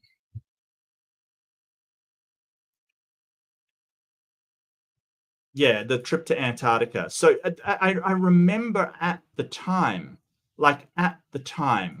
I was like, why is this person going? Like, why?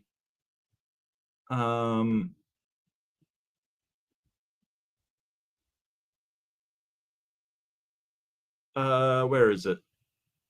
Yeah, so shares tab. So it was Mark Herman here, Candace Owens' director. Yeah, so at the time I was like, why is this guy going? Like, why is Candace Owens' director going to Antarctica? And I think it's because she was veering towards flat Earth. And they're trying to say, hey, we'll send us to Antarctica. We can prove it's not the case, kind of thing. Yes, Tenebris, that is true. Jaren from Jarenism is now, he basically has packed it up and stopped saying that the Earth is flat, which is good. 200 miles out, you hit the Asteroid belt? No. Van Allen belt. Okay, so there's a Van Allen belt. So yeah, Van Allen belt. I love the, first thing, the Van Halen belt. Yeah, Van Allen. We have never gone beyond that belt, right? There's been no human that's gone beyond that belt since the... Yeah, well, yeah, beyond that belt, we don't send humans out beyond a certain point anymore. There's no point. Like, why would we do it? We've sent rovers to Mars and we've sent rovers to the moon. In fact, India did one recently. It's just, why would we send humans out if we don't have to? The moon landings, allegedly. And not even Elon Musk, when they go out to space, they have to stay. Like, there is a space station, but like once you get 200 miles out, you hit the Van Allen belt, which has an incredible amount of radiation. NASA has said, like, in order for us to get through it, we'd have to have cement blocks around someone. NASA did not say that. They absolutely didn't say that. They absolutely never said that. I would like to see the citation for that one, that they said in order to get through the Van Allen belt, we would need to have concrete blocks around our astronauts. They absolutely never said that. Look, so the Van Allen belt does have significant radiation there. Yes, that is true. Now, Elon Musk and people, why don't they go through it? Because there's nowhere to go to. Like, why would we send people out just to float in space and come back? It seems really pointless. We haven't sent anybody to the moon because there's no real point at the moment. Apparently they're sending back to set up a base, and I love to see how that goes. The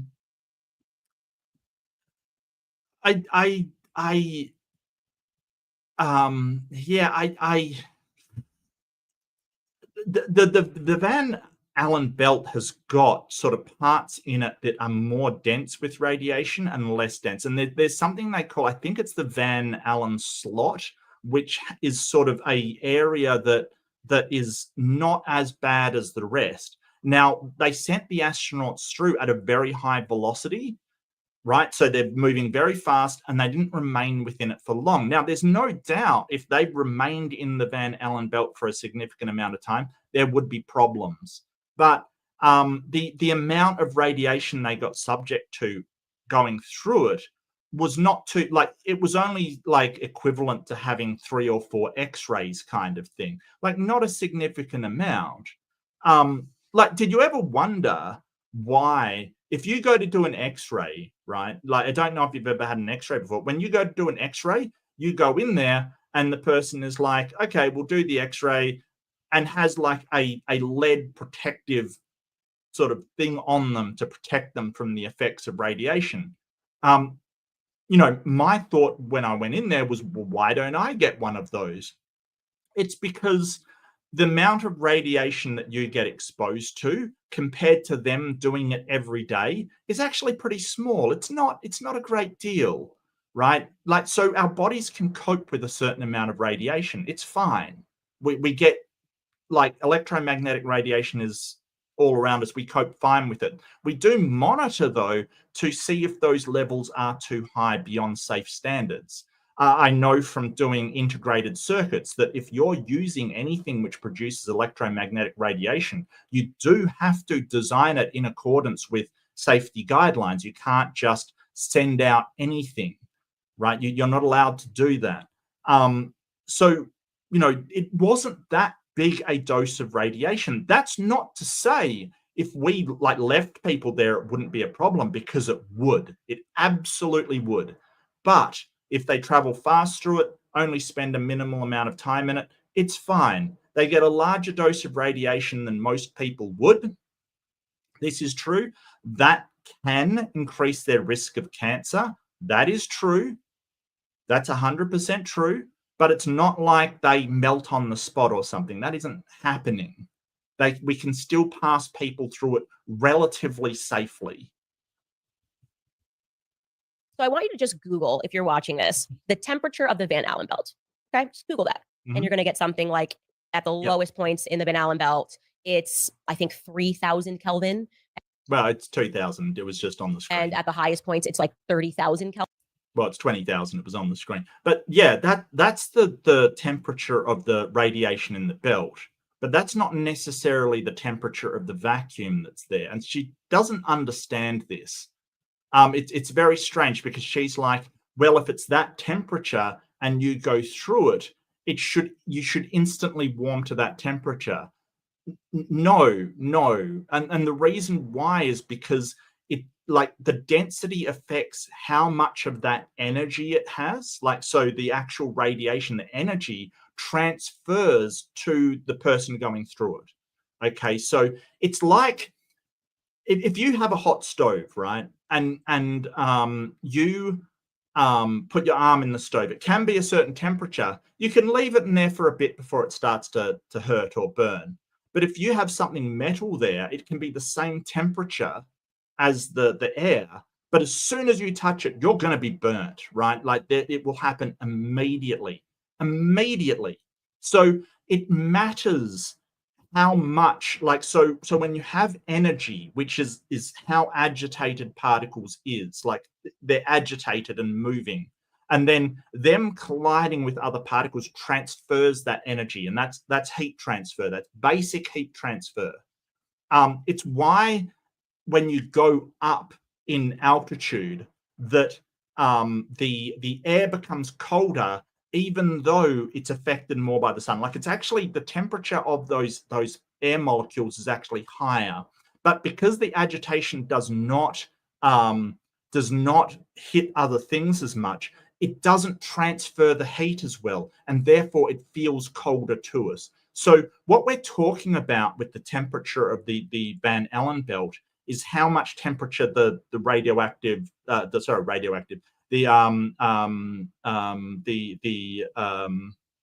radiation is. But the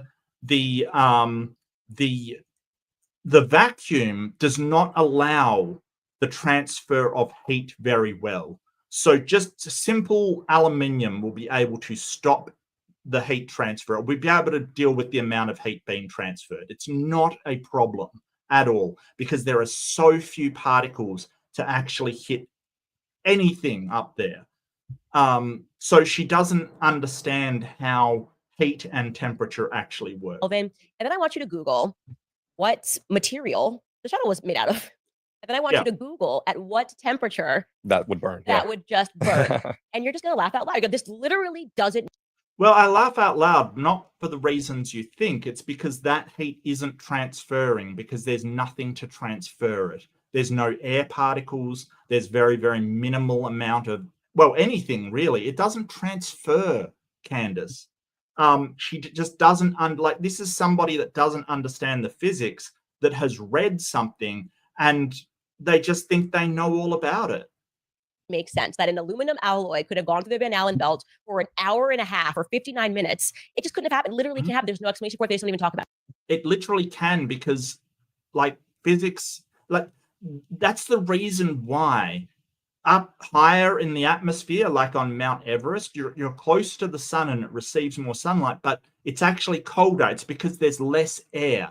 So density of the atmosphere affects how much heat is transferred. Just like the example with, you know, an oven being a certain temperature, the air doesn't transfer temperature as well as the metal next to it. That transfers heat really well, or water transfers it way better than air. So it's this really weird thing that, like, she just doesn't understand what heat is and what temperature is. That particles can have a temperature, but that does not equal the heat that transfers. They don't like talking about the Van Allen belt because that part makes entirely no sense. No, they'll talk about Van Allen belt all the time. Nobody's talking about this particular problem because it's not a problem, Candace. That's why. Like, you're assuming, oh, nobody talks about it because they don't want to address it. No, nobody talks about it because it's not a problem and you don't understand what you're talking about. That's why. Sense. And then he went through when he spoke about like the camera. So they allegedly took the camera. I want you to Google the temperature of the moon. Okay. They had their big bulky gloves on. They took these cameras and just go, hey, what camera is that from 1969? It's a Hasselblad camera. Very, very, very ridiculously engineered camera is a Hasselblad. Hasselblad camera. They had a few of them they took to the moon. They were engineered to deal with the cold and the sort of radiation. They were, you know, they were very, very well engineered. We knew what we were doing when we made them. I don't know the problem with that. Right? I really don't. So it was a Hasselblad 500 EL data camera, one to be used on the moon service. Yeah, okay. Yeah, I don't get the problem here. I don't get the problem. That was able to survive temperatures of like 250 degrees of Fahrenheit. Okay, Ember, so good to see you. So good to see you, mate. Herman had her go in place because she's banned traveling tonight. She's banned from Australia, mate. She's banned from here, which is hilarious, and I love it. And I love it. When flat earthers find and creationists find common ground, really interesting. I will put that on my watch later. I am a big fan of all of Ember's open a new tab, maybe.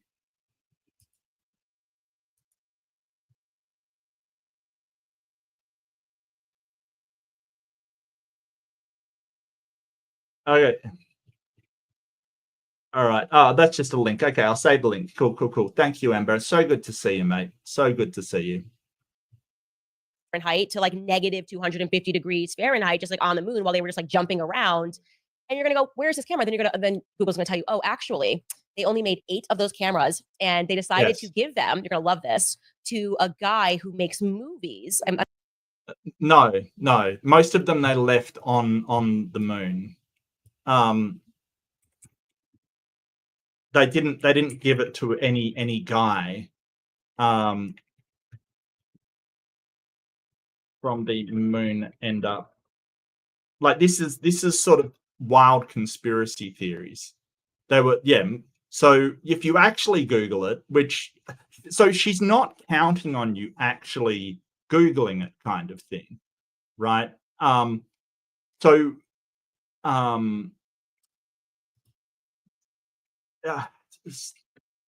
there was some used in things. She's talking about the moon landing. So there's one from Apollo 15 that an Italian collector has.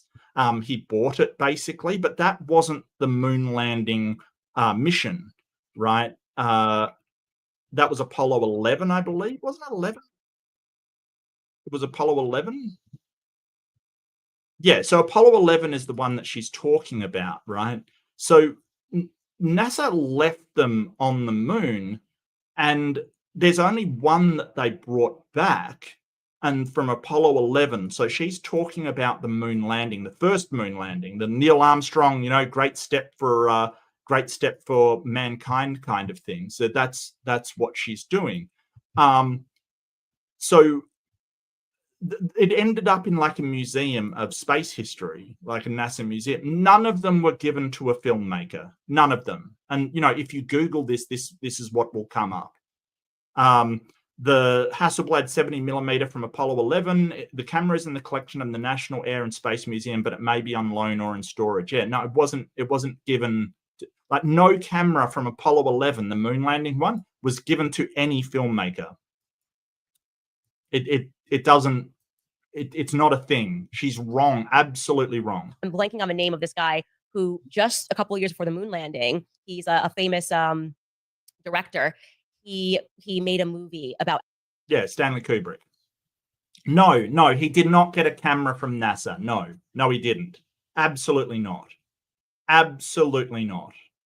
I don't know where she got this, and she's like, well, if you Google this, if you Google it, none of this comes up, and we left most of them there because weight is a problem getting back, right? Weight's a real problem. They still had to push off the moon with whatever thrust they had left and get back to the Earth. So they wanted to minimize weight. So most of them they left on the moon. Presumably they're still there. None of them, one was put in a museum. None of them were given to Stanley Kubrick at all, in any way, shape, or form. It is completely wrong. Outer space. What's it? Kubrick, Stanley Kubrick. Oh, he has them? A movie director. He got them. So we can. No, he didn't. No, completely false. Absolute nonsense. No, he didn't. No, they're in museums. Now, Apollo 15, an Italian collector bought one, but no, Kubrick doesn't have any of these cameras, any at all. This is nonsense. We can't look at those. That technology's been lost. Stanley Kubrick, though, used it. That technology has not been lost. It's in a museum. That has not been lost. No. I don't know why she thinks this. Like, we took what we got from these things and we make better cameras out of them. NASA has actually been instrumental in making our cameras better. Like, so I don't, like, but it's not like we go, well, we've got this Hasselblad. We set it up for extreme conditions, and we found out a lot about how to make optics work, how exposures can work on, extreme conditions. Let's just torch that knowledge. No, we don't do that. But at the same time, we don't go, hey, let's keep making these big ass cameras to like take photos with and not integrate what we learnt into newer versions. It's like she doesn't understand how technology works. That, we don't use old iPhones either. Like, we don't use that technology anymore because we've got better stuff now. It's so strange. It's sort of like going, oh, well, we don't make, gramophones anymore. Those things with the big flower cone thing that, you play record. No, we don't use that anymore because we've got freaking MP3 players and stuff. No, we don't use gramophones anymore. And we threw away all the gramophones. Why would we do that? Why would we not keep all the gramophones? I wonder. When he shot the movie 2 years prior, it's like he obviously shot this like fake set moon landing. Why would you give them to him? Stanley It sounds Kubrick. like the Church of Scientology shit. It's like what did the guy do before that? He was a science fiction writer and wrote about something almost identical to what the creed of the Church of Scientology is. Yeah, but Stanley Kubrick didn't work with NASA on anything for NASA. He wasn't involved with NASA. Like, I think he was a fan of NASA. Like, he put some references in his films to NASA. I think he liked what they were doing, but and I think that he sort of consulted with them for his film 2001: A Space Odyssey, because they were the experts on space. But I don't think he was the author of this. Right. And it's but like, do you know who he was friends with? who was he friends Oh with? my gosh, this is amazing. You don't know this. So he was friends with Jack Parsons, who established the Apollo program for NASA.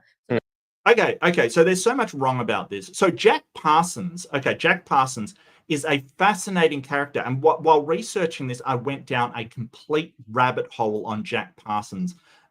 Really interesting person, and probably a complete douchebag as well. Now, who was Jack Parsons? He was basically a propulsion engineer that worked on solid fuel takeoff systems for jets during sort of World War II and onwards. So he was basically a rocket engineer, essentially a rocket engineer. Now, he created a sort of a rocket technology company that was basically Guggenheim Aeronautical Laboratory, or GALSIT, Rocket Research Group. So he was the chairman of that. He worked on jet-assisted takeoff, which was helping planes take off with jets, like lowering the amount of distance they needed, because you can increase the amount of thrust they have. He worked on liquid fuel, solid fuel, rockets kind of thing. But the real interesting thing about Jack Parsons is that he really was into like satanic stuff. He was into Themalina, I think it was. Themalema. This weird ass Themalema, yeah. Themalema? I don't know how to pronounce it, but it was basically this weird occult that had ties to Aleister Crowley, sorry. So really interesting kind of stuff. He had this like sort of house, Thelema, yeah. It's kind of this weird sort of religion of almost like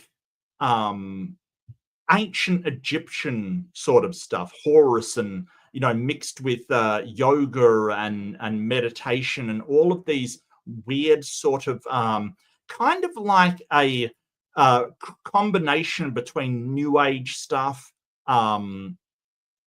satanic stuff, and ancient, or what they believe to be ancient Egyptian religion. So this weird commingling of sort of occult practices, which just goes to show you can be a genius, a rocket engineer, and believe in some stupid stuff at the same time, because he believed all of this stuff, believed he was doing mystic rites and things like this.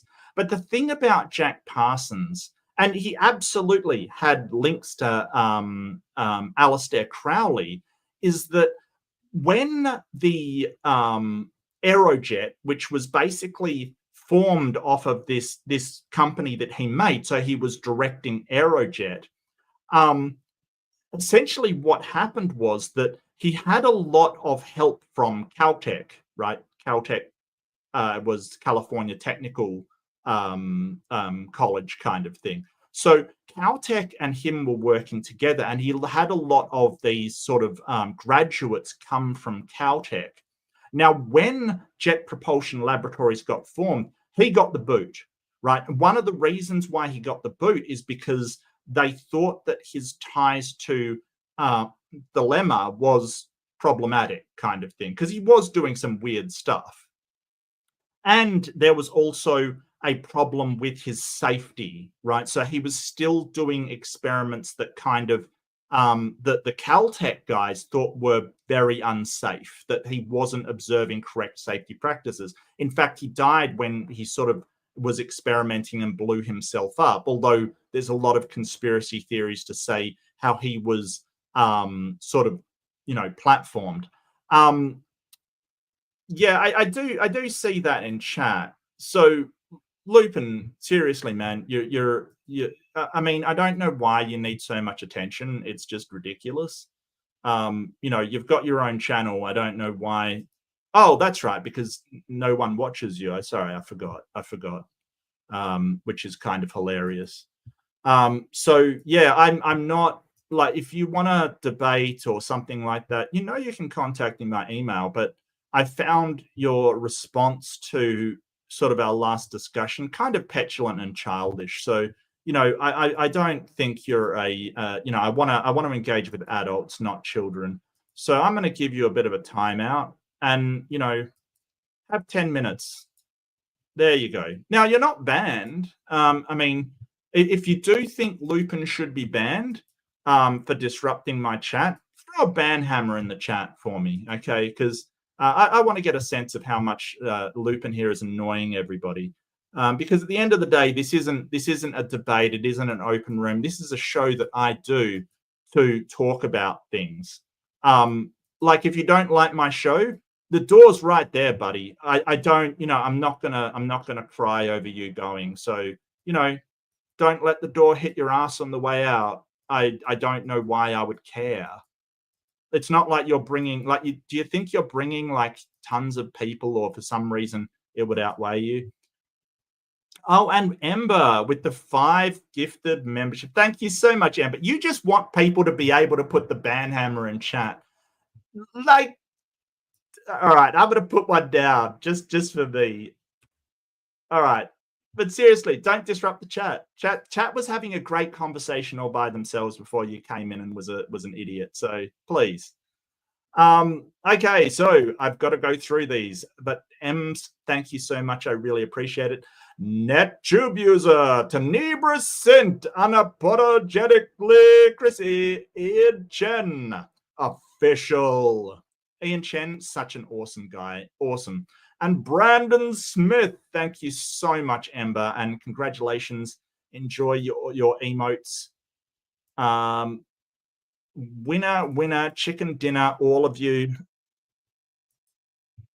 Yeah, there you go, NetTube user. You are selected by the Ember has chosen you. Choo choo chosen you. There you go.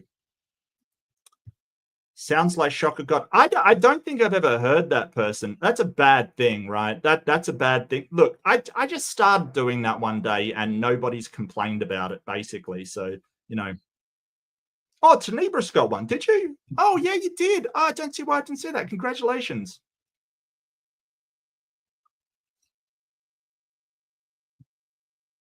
Yeah, she's really cool. I'm not sure I believe you.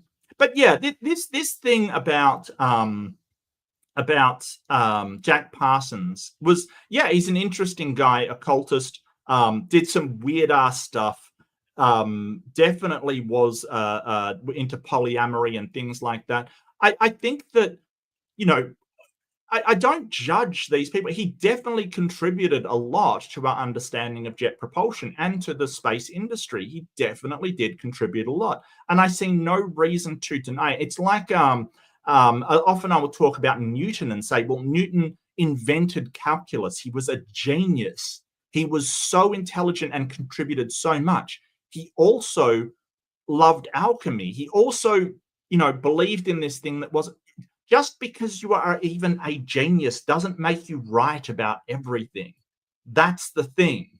And, you know, I think that the Caltech guys being afraid of having safety concerns is a valid concern. I think that sort of, you know, and we're talking about an era that was the you know, the Red Scare era kind of thing, the 70s, where, you know, the government was sort of like, oh, well, we've got to get out everything out that's not Christian. It's the reason why they put "In God We Trust" on the dollar bill, because they wanted to, you know, show the nation was gathered around this central idea, and that chose, you know, they really used it as fuel for anti-communist rhetoric.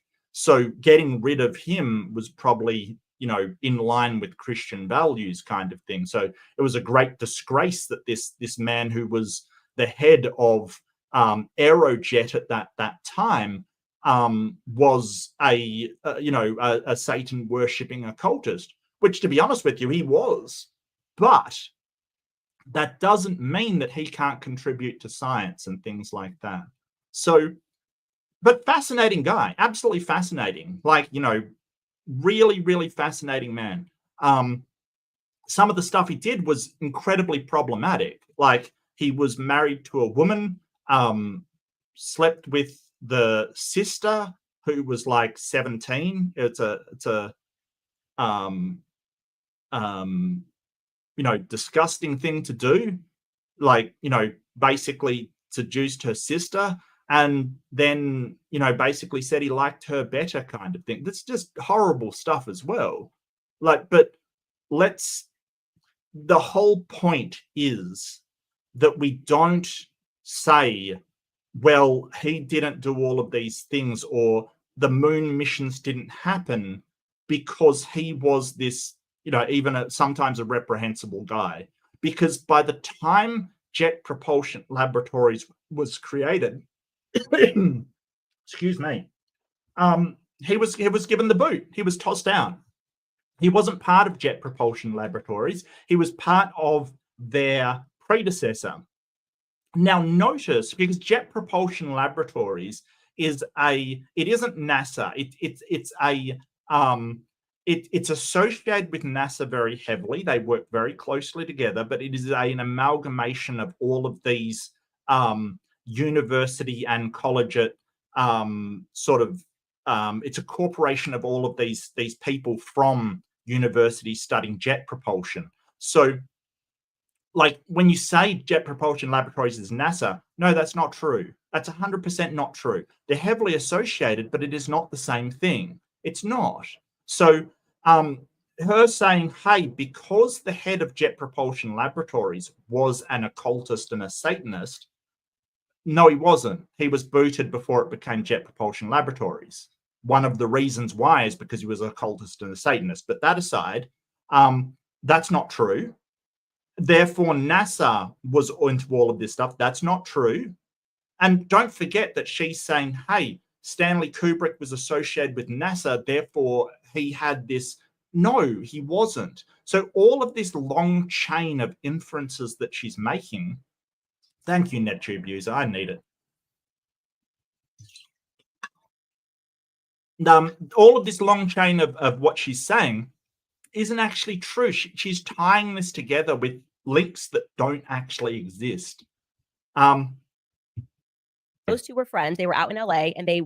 Yeah, it's funny. The more I get, the dumber the person on here, the more I have to talk, the faster my voice goes. You don't realize that, don't you? It's one of those things. They literally worshipped Satan. They were both Aleister Crowley recipients, so they were considered, the religion was. No. Famously, Stanley Kubrick was an atheist, actually. He was an atheist. He didn't believe in a god, and that's been very well documented. Like, you know, he said to Steven Spielberg, because they worked on the same project, he said to him, I don't believe in hell. I don't believe in any of this stuff. He was an atheist. So the idea that Stanley Kubrick and Jack Parsons were friends, like really good friends under Aleister Crowley, is a bit weird. Now, Stanley Kubrick was known as a sort of workaholic that sort of, you know, would take so many shots. He was absolutely committed to his work. I couldn't find evidence against it, but there was no evidence that these people even knew each other, much less were very good friends. But Stanley Kubrick was an atheist. He didn't believe in any of that stuff. So I doubt he would have gotten along with Jack Parsons.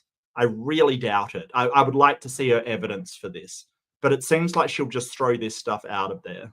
Called Delima. They believe that they could create the horror. Right, basically, Aleister Crowley was a Satanist, the most well-known Satanist of the time, and he basically, when he was a kid, he read the Bible, read Revelation, read about the whore of Babylon, which would like conquer the nations, and got inspired by the whore of Babylon, and created a religion about that, which was called Delima. And his protege was Jack Parsons. He was the creator of the Jet Propulsion Laboratory, which became the Apollo program. So. Well, no, he wasn't actually. He was the creator of Aerojet, the precursor to it. He got thrown out before it became the Jet Propulsion Laboratory. So he sort of You know, don't get me wrong, it was instrumental to the development of it, but he really wasn't there for Jet Propulsion Laboratories. Like, she's trying to spin this in a way that says, oh, the Jet Propulsion Laboratories, it's all about this thing. And it's like, it's not. It's just not.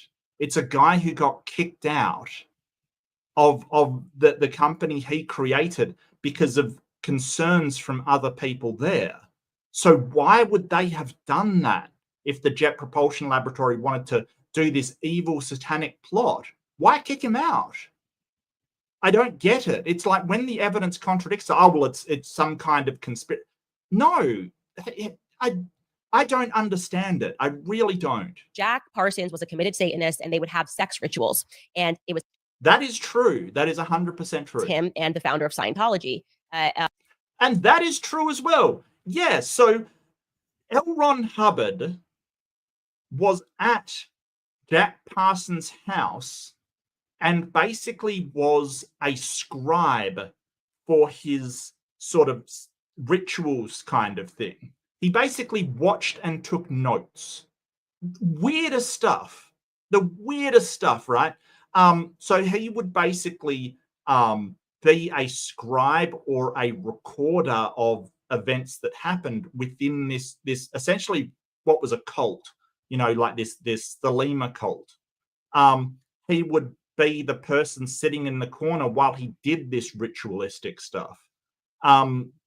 It's really, really weird and odd that he goes on to found one of the most crazy religions in the world, like Scientology. It's crazy, but you know, the fact that he was in a satanic cult, essentially, Thelema, is just fascinating. Just fascinating.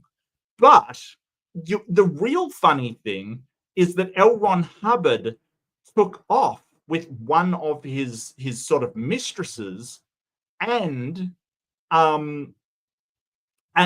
stole money from Jack Parsons. Jack Parsons gave him all of this money to do, I can't remember what it was, to you know, do this stuff, and trusted him.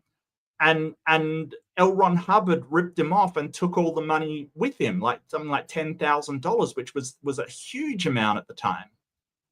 Which is just hilarious that, you know, these conmen, they never stop conning, and they will con each other. It's actually hilarious. So this was just a rabbit hole for me that I went down, which was, you know, just hilarious. But yes, L. Ron Hubbard was in that sort of that house with Jack Parsons doing satanic rituals and recording them, and then defrauded Jack Parsons of his life savings and took off with, you know, somebody, like, just hilarious. Just hilarious. It's just, they never change. They never change. I think somebody said that L. Ron Hubbard probably had sort of a malignant narcissism, like, and that sort of tracks, you know, that tracks. But yeah, wild, right? I don't, but yeah, trying to link this to NASA through the JPL, which kicked Jack Parsons to the curb, is really weird, because they did get rid of him. He did run out on the sort of you know, the satanic cult taking all their money kind of thing. It is wild. It is absolutely wild. L. Ron Hubbard. L. Ron Hubbard, yeah. Yes, with the founder of Scientology. They were out here in Pasadena, and both of them were, every time that they would light a fuse to see if the rocket would go, they would say satanic chants. Here's what's so crazy. So Parsons, Hubbard, and Sarah is the person he ran off with, Sarah Northrup. So it was Parsons' 21-year-old girlfriend.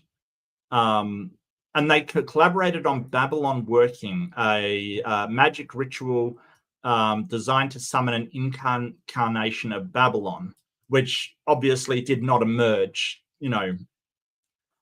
So the Parsons, Hubbard, and Sarah invested their entire savings, like just all of their money, in a plan for Hubbard and Sarah to buy yachts on the East Coast and sail them to the West Coast to sell. Hubbard had a different idea, writing to the US Navy requesting permission to undertake a world cruise. So, you can see the start of Hubbard had this sort of fleet that he maintained, this sort of flotilla he kind of had, which was something Sea Org, I think it was, or something like that. So it's ridiculous that he ripped off Satanists to start it. I don't. He was forced to sell his mansion, so he's forced to sell his home. It's just it's crazy, right? Yeah, this sounds nuts. Don't go find it on Reddit. You don't have to go a deep rabbit hole. It's on Wikipedia. Look. Yeah, that's on Wikipedia, sure, but not that was involved with JPL in any way. It's also on Wikipedia that he got kicked out before it had Hollyhock. I'm so sorry to hear that. Good night. I hope it gets better. That sucks. That sucks. Look up Jack Parsons on Wikipedia. All of this information is right there. They were literally.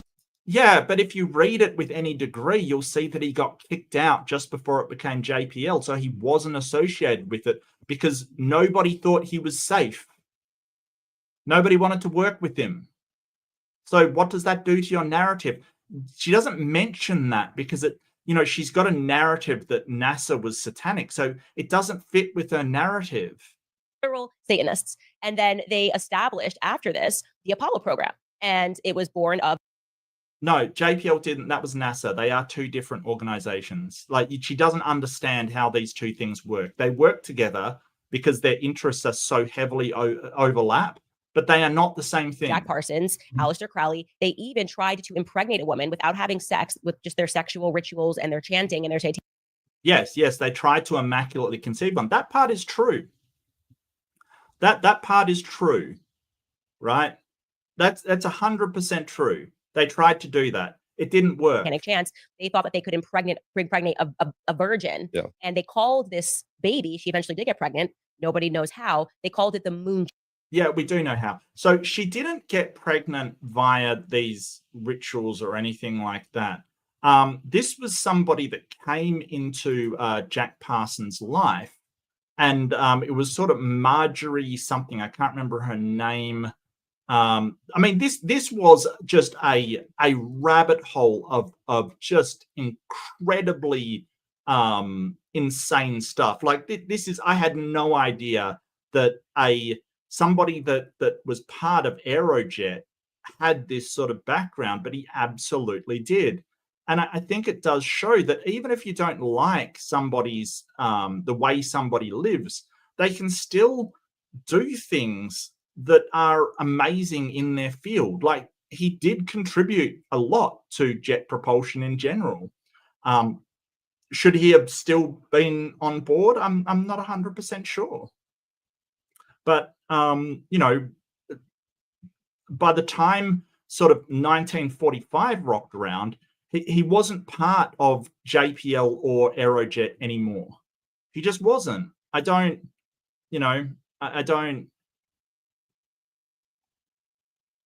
I'm trying to find the name of the person. I'm trying to find the name. It was Marjorie something. I can't remember her name.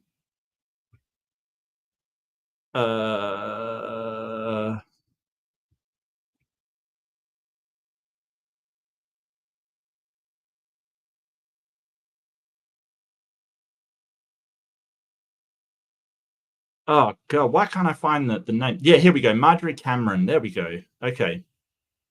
So it was Marjorie Cameron, who was somebody that sort of came in his life, and he thought she was the sort of this elemental woman that sort of would produce this amazing birth. She, throughout her life, had one child, but it wasn't with him. It was way after he had died. So the idea that nobody knows how she had, we know how she had a child, she had sex and then gave birth. It wasn't what you think it is. It's just you didn't look too far into this, right? Like it's really weird. It's very strange how little she actually looked into this. Let's see where she had daughter. Yeah, so like her child came way after he died. Way after he died. And it's really sad, actually. Marjorie Cameron sort of had problems with drugs and with mental health and things like that. It's kind of a really, really, really weird thing. So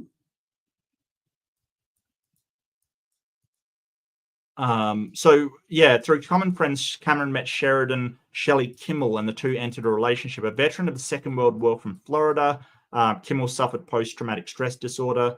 He developed an interest in occultism, became intensely jealous of Parsons' continuing influence, destroying his notes on Babylon working. She again became pregnant, though she was unsure of who the father was. Yeah, it wasn't like she was, had this thing happen and she got pregnant and nobody knows how. No, she was having multiple partners. She didn't know who the father was. It's not nobody knows how. It's nobody knows who, Candace. That's a big difference there. So this is the kind of thing that we get, the distortion of facts to say, oh, well, nobody knows how this happened. No, nobody knows who the father was. Wow. Child. Yeah. Suddenly, NASA says, "Oh, we're going to the moon," and we got there. And these people that wanted to conquer the nations via deception established the Apollo program. I don't know. Yeah. Might be a little shady. So I went from being like, my gut tells me this just didn't happen. Yeah, they didn't found NASA at all. The Jet Propulsion Laboratory, they worked with NASA. That did not lead to NASA. And one guy, Jack Parsons, who was a fantastic rocket engineer, although his safety practices were questionable, was kicked out before it even became JPL. So I don't know why she has, this is a ridiculous understanding of what happened. And then just going, okay, this is like ridiculous. It is, okay. It's also ridiculous. Absolutely ridiculous. You look at the founder of what? You don't believe dinosaurs are real. So this is the funny one. So this is one of the ones where I'm like, gut, I'm not kidding. This conversation happened and it was. No one cares what your gut thinks. Like it's sort of this, oh, my gut tells me this isn't real, so it can't be. This is an argument from incredulity at its finest. That's all it is. Well, I'm incredulous, so it can't exist. Well, my gut tells me God isn't real. There you go. That's proof enough. I'm not basing it upon that. I base my atheism on solid induction, not what my gut tells me. Like it's a ridiculous comment. So funny. I was just walking with Savannah, my manager, because we do like these little evening walks, and just looked up to her and I was like, dinosaurs, that seems pretty fake and gay. She's like, Savannah's from Tennessee. She's like, I've never believed in dinosaurs. Like literally, everyone thinks there's like some conspiracy behind it. I was like, that was how it started. And I was like, what on earth? I'm like, it's funny because people will literally say they don't believe in God, but then tell them like dinosaurs aren't real and they fall apart. Like, I'm like, yeah, that's true, because we have evidence for dinosaurs. We have a ton of evidence for dinosaurs. We find fossils all the time. Yeah, that's true. Yeah, so it was the National Aeronautic and something associated. Like it was something different because we didn't have an understanding of space. NASA, sort of the roots of NASA were founded in the roots of space of flight, basically. So, the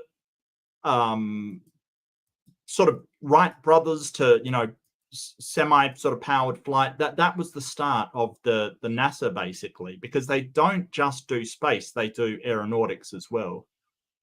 Yeah, no, that's the brains from the right wing. Dinosaurs are fake and gay. I don't like, this is the thing. She's sort of trying to equate something like God, where you're basically told this book says something and all these people believe it, and all of it, with dinosaurs that we dig up and put on display. I don't know how she equates the two. If you can dig up Jesus and put his bones on display, it might provide a bit more credibility for your claims. Okay, so there's roaming the planet. And I was like, that's really interesting. But then, because I got into and very much subscribe and believe and know to be true that there is a Christ conspiracy that's happening right now, which is the intentional removal of Christ because they want people not to believe in God, but instead to believe in humans. Well, that is what evolutionary theory was about. You know what? I believe in humans. I think humans exist. Do you not think humans exist? Do you not believe in humans?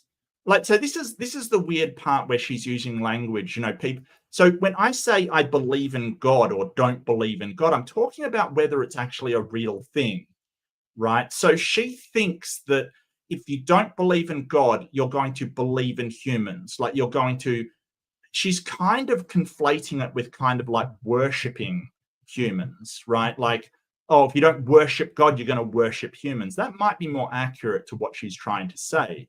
But that's so dumb because I basically don't think a God exists, but I think humans exist. And so do you. You believe in humans too.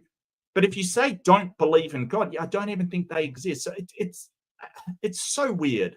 It's such a weird thing to say. Out because rather than making human beings believe that they had a creator, there was no concept of a dinosaur until 1850. That's very recent, right? That's the first time they were like, we actually think that there were these reptiles that are roaming the planet. That wasn't the first dinosaur bone found. It's just the first time where we categorized them as dinosaurs. I think that Darwin's day they knew about dinosaurs. In the 50s? No, absolutely not. What are you talking about? And we'd found fossils for a long time, like a long, long, long time. So the first known description of a dinosaur bone was in 1677 by Robert Plot. During the 19th century, people like William Buckland and stuff were finding dinosaur bones. Like, why would you say the 50s? I don't... Can we just hear that again? 1850. That's very recent. And I was like, what on earth? I'm like, it's funny because people will literally say they don't believe in God, but then tell them like dinosaurs aren't real and they fall apart. Like, I'm like, okay, so there's roaming the planet. And I was like, that's really interesting. But then, because I got into and very much subscribe and believe and know to be true that there is a Christ conspiracy that's happening right now, which is the intentional removal of Christ because they want people not to believe in God, but instead to believe in humans. Well, that is what evolutionary theory was about. Because rather than making human beings believe that they had a creator, there was no concept of a dinosaur until 1850. That's very recent. No, absolutely not. Absolutely not. The first dinosaur bone was 1677, and they had classified dinosaur by the 19th century, 1824 or so. William Buckland, 1824. So that the first known description of a dinosaur bone was 1677, but we didn't really know what it was. Plot believed the bone belonged to a giant human, right? So we didn't know what it was. The first scientific description of a dinosaur was 1824 by William Buckland. So her saying 1950 is absolute nonsense. She's already mentioned the Fermin in this video, Tenebris. Right. That's the first time they were like, we actually think that there were these reptiles that are roaming the planet. No, absolutely not. 1824. 200 years ago, Candace. 200 years ago. William Buckland. What are you talking about? And then within that same decade, they were like, dinosaur bones. And they started finding them everywhere. I'm like, okay, so nobody found this. And then like... No, everybody found them and thought they were like dragons and, they thought they were, monsters and things like that. The Chinese people thought they were dragon bones and sold them and crushed them up as sort of Chinese medicine, which is a problem because we want to try and keep these things to know about our world. So, stopping Chinese medicine from crushing up dinosaur bones is a problem. It's just a complete fundamental misunderstanding of anything really that this woman has. Suddenly there's entire museums, and in China they have actually been caught manufacturing dinosaur bones many times over. And it is the case. Oh, look, frauds were created. Yes, frauds were created, but generally they are uncovered by paleontologists, people who study bones. There's no doubt, but frauds have occurred for a lot of different things, like the Inca stones, for instance, that had those dinosaurs carved on them. Basically, because that's hilarious how that happened. because people were going down to Mexico and they saw a stone with a dinosaur carved on it and wanted to buy it. So they created a market for it by being fooled by these fake stones with dinosaurs on them. And, so these stones had been artificially aged and they'd carved the dinosaurs themselves because the missionaries and the religious people were willing to pay a lot. The fundamentalists wanted to pay a lot for these stones, these ancient stones with dinosaurs carved on them. So it's not surprising that the more they paid for them, the more that turned up. Funny that. People have been trying to do frauds for ages, but a lot of the time they're uncovered by the same very scientists that you are saying, oh, well, they're not right about what they're saying. Why would they uncover the frauds? Some kind of conspiracy? Probably. It's really weird. That dinosaur bones, for whatever reason, are always just found by the paleontologists. Like, it's not like you and me walking outside. I'm like, hey, a dinosaur bone. No. They're not just found. There were no paleontologists 200 years ago. William Buckland was not a paleontologist. He was a pastor, I think. People who are not paleontologists find them all the time. Find dinosaur bones. They find them all the time. I think the Paluxy River was found by not paleontologists as well. Yeah, so in 2022, Damien Boschetto discovered a 70-million-year-old dinosaur skeleton while walking his dog in southern France. Like, that's just the latest one. There's been a long line of people, and I'm sure the Paluxy River was sort of found by just average people, and that's sort of this amazing area with all of these dinosaur footprints in. This claim that only paleontologists find them is false. Paleontologists are really good at finding them. You know why? Because they study dinosaurs. That's why they're good at finding them. That's why the majority, but it's not just them. Ugh. And or by somebody who's related to a paleontologist. It's very strange. No. That's just your conspiracy nonsense. You're basically saying, oh, well, they have to be related, or it's a big conspiracy. No, it's not. People find them all the time. In fact, the rhyme "she sells seashells on the seashore" was sort of a tongue twister around a woman that used to find fossils on the beach. Oh God, I can't remember her name. Mary. She's. I feel bad. She's criminally underrated. Mary Anning, Dorset. She collected shells and fossils from the beach, kind of thing. So all of these are not just found by paleontologists. Ordinary people can find them as well. It's not like we've got the evidence for these. You can go and look at the tracks yourself. There's still like cast fossils at various locations. I don't know what your issue is. I don't know for sure. But you think the incentive structure there is to move away from God? Well, they want you to believe that God isn't real, that like the theory of evolution, like you're an ape. What happened was just over time, like you used to be a little chimpanzee, but then with time, this is why you learned about the theory of evolution. How to tell me you don't know how evolution works without saying, I don't know how evolution works. If you say we used to be a little chimpanzee, you don't know how evolution works. You have no idea. You are ignorant to evolution. Because we did not descend from chimpanzees. We did not. No. We both descended from a more basal form of simian. Like, you've got no idea how evolution works. No idea. And she still wants to talk like she's an authority on it. It's ridiculous.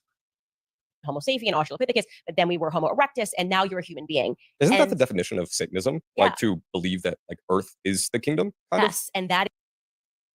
No, that's materialism. If you think that only material things are real, that's materialism.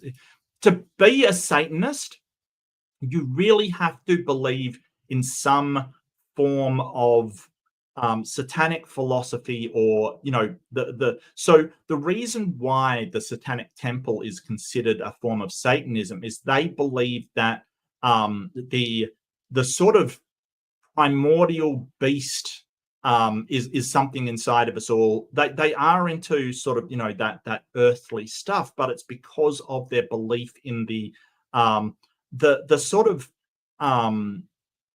the primordial nature of everything. And, you know, whether it's a religion or not, I don't care. Like, some people say, hey, the Satanic Temple probably shouldn't be a religion, it's more a philosophy. I don't care. Let them have a religion. I don't give a crap, quite frankly. I don't care. But, you know, this whole thing of, oh, well, if something is of the earth, then it's satanic. No. Like, I don't believe in a Satan, in a devil, in demons, in anything like that. I don't believe in it. I don't believe in anything occult, anything supernatural. I don't believe in it. And quite frankly, I just, you know, if you're going to lump in all materialists into Satanism, it's freaking crazy. Like, how do you differentiate between a person who is atheist and just believes in materialism and literally a guy doing occult rituals in the basement? Like, there's no differentiation between the two. And that's what they want. They want science to just be, oh, it's just a religion, and until it's not, until they need it for something, until they actually get sick or something like that. And then suddenly science is fantastic. Then we need science. Frigging hypocrites. Is what these people were pushing. And so once you start to realize that Satanism is real, these people who created everything that we view in Western society to be real believed in Satan, right? They know God's real, and yet they're convincing everyone that God isn't. And so when you speak to people that are super, yeah, so you're just telling people what they think now. You're just presupposing their actual thoughts. So all of these scientists, you're basically saying, oh, they all know that God is real because they're Satanists. What a lunatic thing to say, quite frankly. That's insane. That is insane. Like, this conspiracy theory would cover every doctor, every scientist, everybody. Like, it's nonsense. It's just nonsense. Like, you show that you know what people think, Candace Owens. Demonstrate that is actually the case, that you know what people think. Because I don't think she does. And it's really worrying that they think they can read minds. They think they know what people are thinking. You don't. Nobody does. we're rational out of school. They're like, well, the evolutionary theory makes sense. So it makes sense to you that you started as a chimpanzee. Like, that's a faith, buddy. That's a straw man. Nobody's saying we started as chimpanzees, and that's not a faith. We have tons of evidence for it. The fact that we share, like, out of any organism on Earth, we share the most DNA, and we are the most similar, genetically speaking. Our genotype is the most similar to a chimpanzee. Doesn't mean that we came from the chimpanzee. No, wrong. You don't understand evolution. No, we split from that. They're the most recent split from our lineage, right? We split up. The fact that we are the closest, and we're closer to the chimpanzee than chimpanzees are to gorillas, orangutans, any other great ape. And we are an ape. We are. It makes sense to you. And if you say to them, like, of course you went to the moon, then you start talking about basic science, but they don't actually know. They can't talk to you about Van Allen belt. They don't know anything.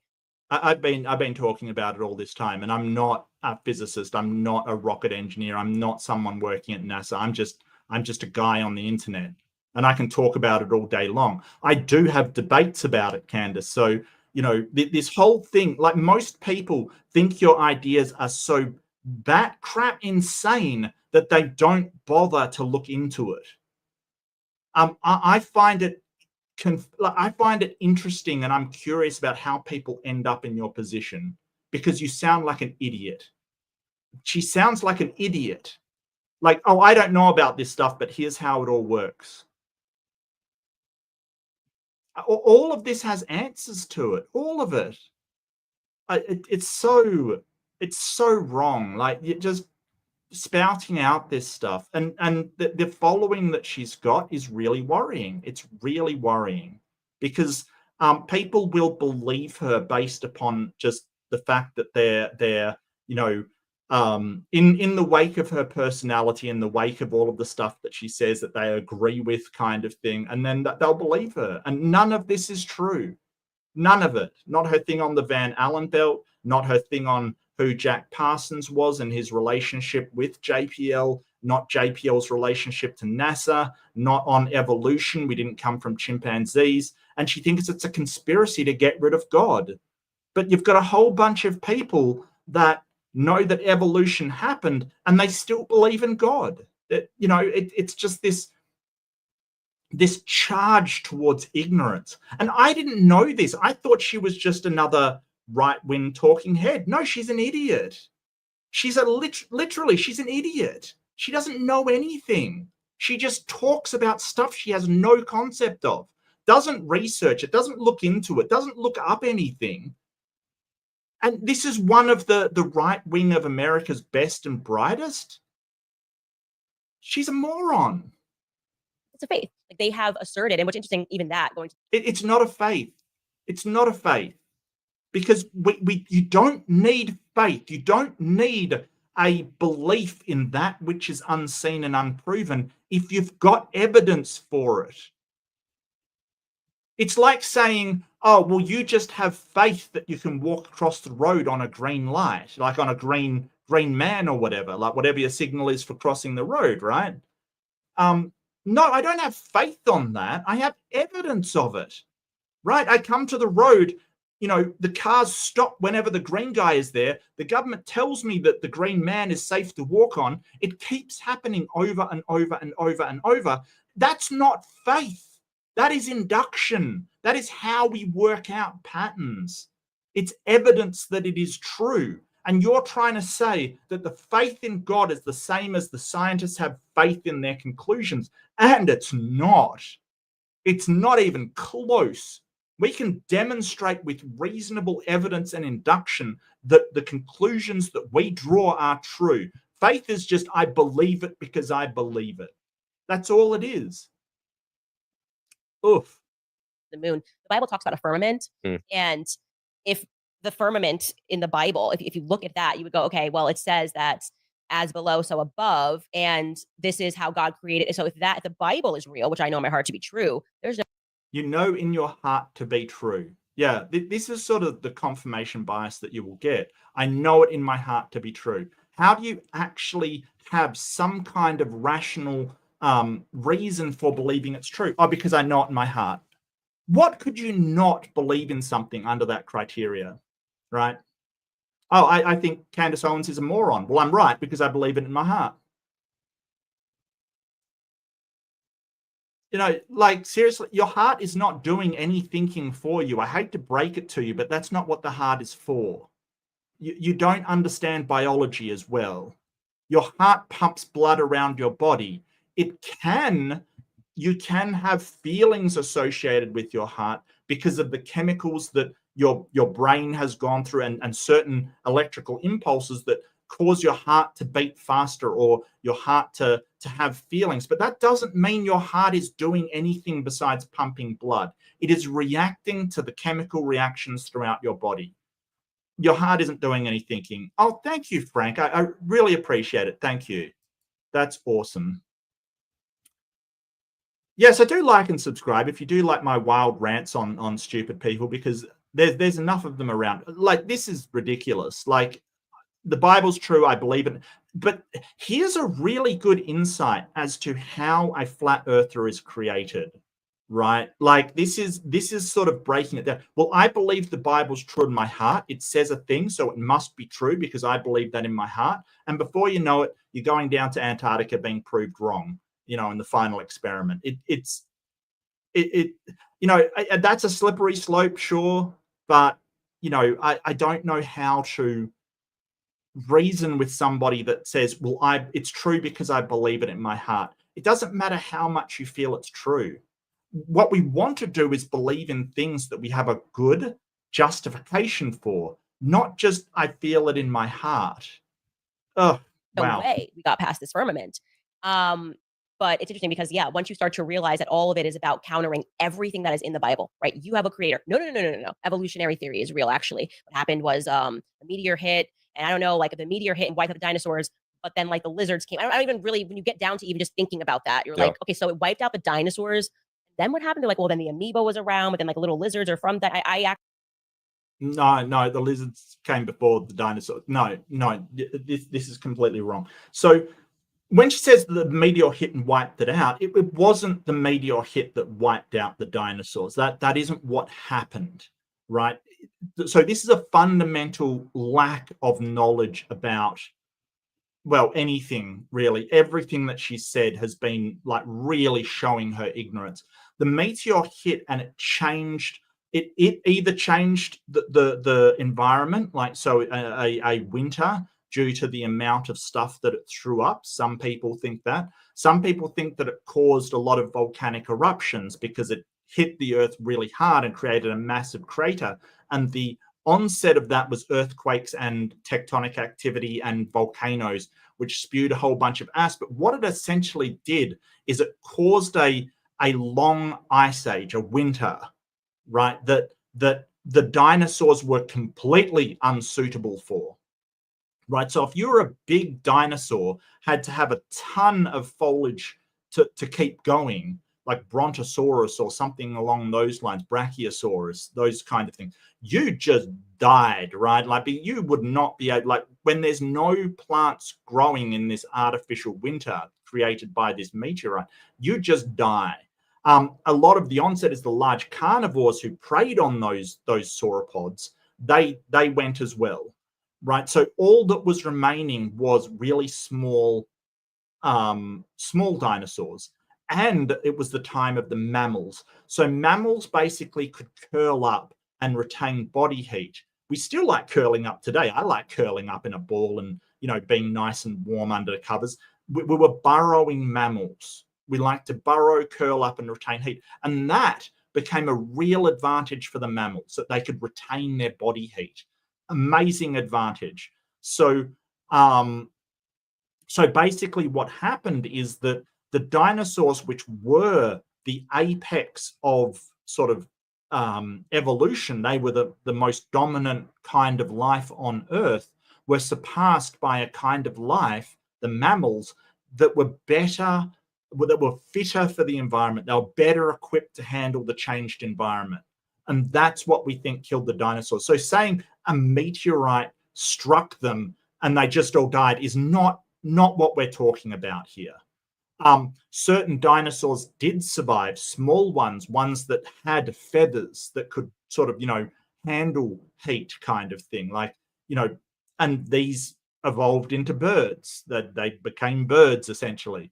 But the story of the end of the dinosaurs is not what she's saying it is. And then to say, oh, the dinosaurs were killed so amoebas came. No, that was way back before the dinosaurs. Like, I mean, by amoebas, I presume she's talking about like very simple single-celled organisms back in the day kind of thing, like very, very simple ones. No, that didn't happen. No. So even her understanding of the history of life is just so warped and weird. No, bacteria, single-cell organisms, so prokaryotes, then eukaryotes, plants and animals split off into, and fungus split off from those single-celled organisms. Plants developed, like, we're talking like billions of years ago, like probably 2-point-something billion years ago. That was at the very, very start. What happened was that the Earth became really cold. Mammals and very small dinosaurs survived that. Larger ones did not. So no, they didn't just create lizards. No. What are you talking about? Actually, I have a lot of questions. I wish I was in 6th grade again, because they tell us all this stuff. Like, I wish you're in 6th grade again as well. There's nothing stopping you from learning all of this stuff. Nothing stopping you. It's just you have this idea that all of this is trying to stop Christianity, and therefore you don't believe it. You won't learn it because it's really hard to convince somebody who is part of an organization that's losing a lot of power, because Christianity, they're watching their power dwindle. They used to have all the power, and now they don't anymore. They're losing it to people with no religion. They're losing it to Islam, and to a lot of Christians are going into New Age stuff, like basically what I call woo, you know, that sort of crystals and healing and, you know, my spirit and yoga and things. So they're mad about all of these things. But, you know, none of it is to prove that, like, evolution doesn't disprove a God. It doesn't. It just means that part of your Bible that says that humans were created directly by a God just isn't true. It might, like, you don't think that the world has four corners. The Bible says the world's four corners. We don't take that literally. And, you know, I'm sorry your book disagrees with science, but it's not like we're just making, she thinks we're making it up to discredit her book. No, we're just following the evidence where it leads. That's all. Wild. Dinosaurs are like when you're in second grade and guys are like, yeah, guys are the hardest about the dinosaurs. They are dinosaur I stands. love dinosaurs growing I up. know, boys love it. It's like a culture. So when I said this on my show, I was like, dinosaurs are freaking gay. My producer, all the boys were like, no, you've taken it too far. I will quit. Yeah, because you sound really stupid. And anybody that's been to a museum and seen a dinosaur exhibit, like, they find them all the time. This is sort of, you know, it's wild that this has actually made it to somebody of her. I mean, I'm going to use the word prominence really loosely here. Her infamy, maybe. Like, it's just wild. This is nutcase stuff. We've been finding these fossils for 200 years. All kinds of people find them.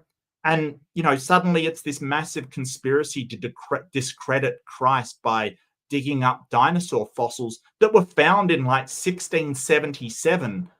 You must be out of your mind. It was really funny. I was like, oh, it's so sweet. You guys love your dinosaurs. No, I don't think they love the dinosaurs more that you sound crazy. You sound crazy. You sound like a conspiracy nut. That's probably more their problem. They're probably going, oh no, the star that we've tethered our entire, you know, employment to is talking about dinosaurs being fake. That's a problem because you sound like a crazy person. Sorry, you just do. Dinosaur still. And my son loves his dinosaur. But it is interesting that, like, they kind of drop it after second grade. Like, they take it to the Natural History Museum and then there's no more talk about dinosaurs.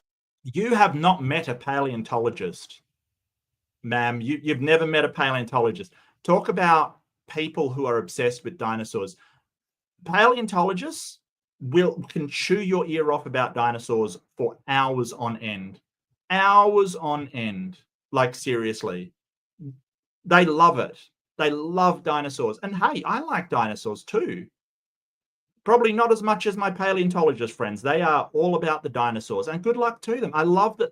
I love when people are passionate about stuff. I really do. I really do. But, you know, they actually speak with authority on the subject because they study it a lot. Dinosaurs like later on in school, and they understand that children's minds are malleable. But when you get older, you might ask some questions. Like, I would have a lot of questions now if I was sitting in second grade and they were like in a great big meteor hit and then all the dinosaurs went away. I would be like, oh, okay, but then what happened? Then what happened? Then what happened? And I don't think that we. Do you think that's a high? Then paleo expert, sure, yeah, they can talk for hours. Like, even amateur paleontologists can talk about it for ages. Like, seriously, I don't know why she would say how it goes where. Like, it's just the problem comes that out of all of the things that are relevant to the average person's life, dinosaurs aren't up there.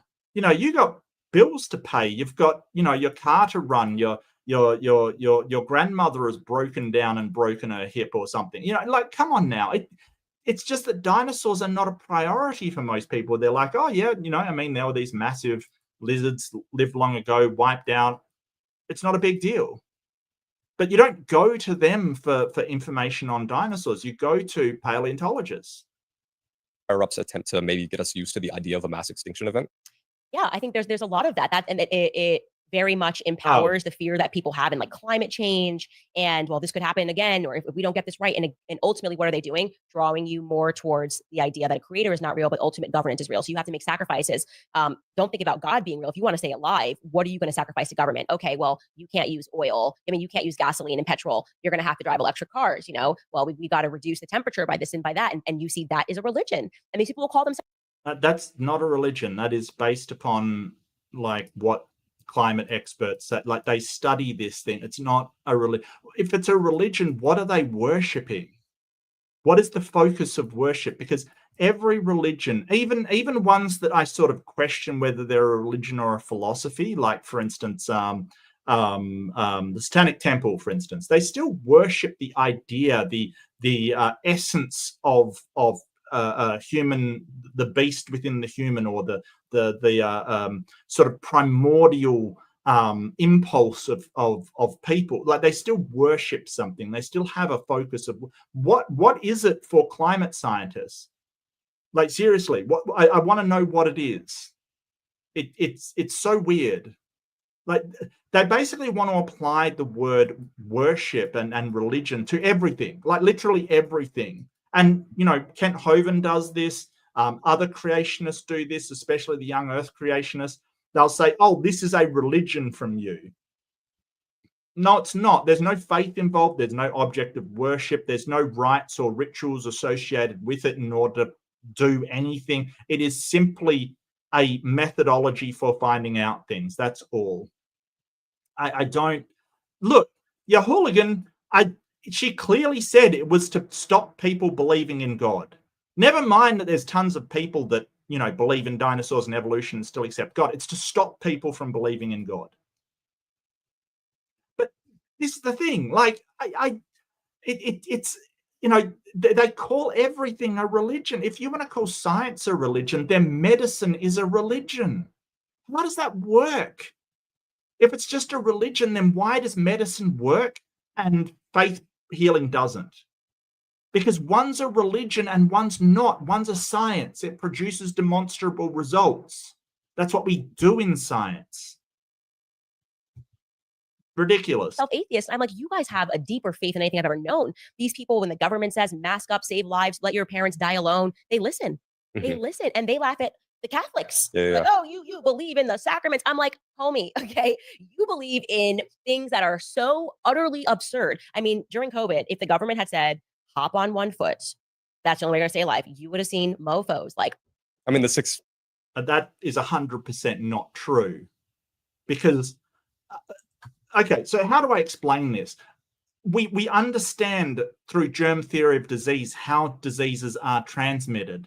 And we understand that hopping on one foot is not one of them. You moron. You absolute moron. Like, we know that doesn't transmit disease. It's like we understand that this disease was communicated by various fluids within your by sneezing, by coughing, and it was transmitted like that because it's a virus, not a magic spell, Candace. So the government saying, hey, hop on one foot, people would have gone, what are you talking about?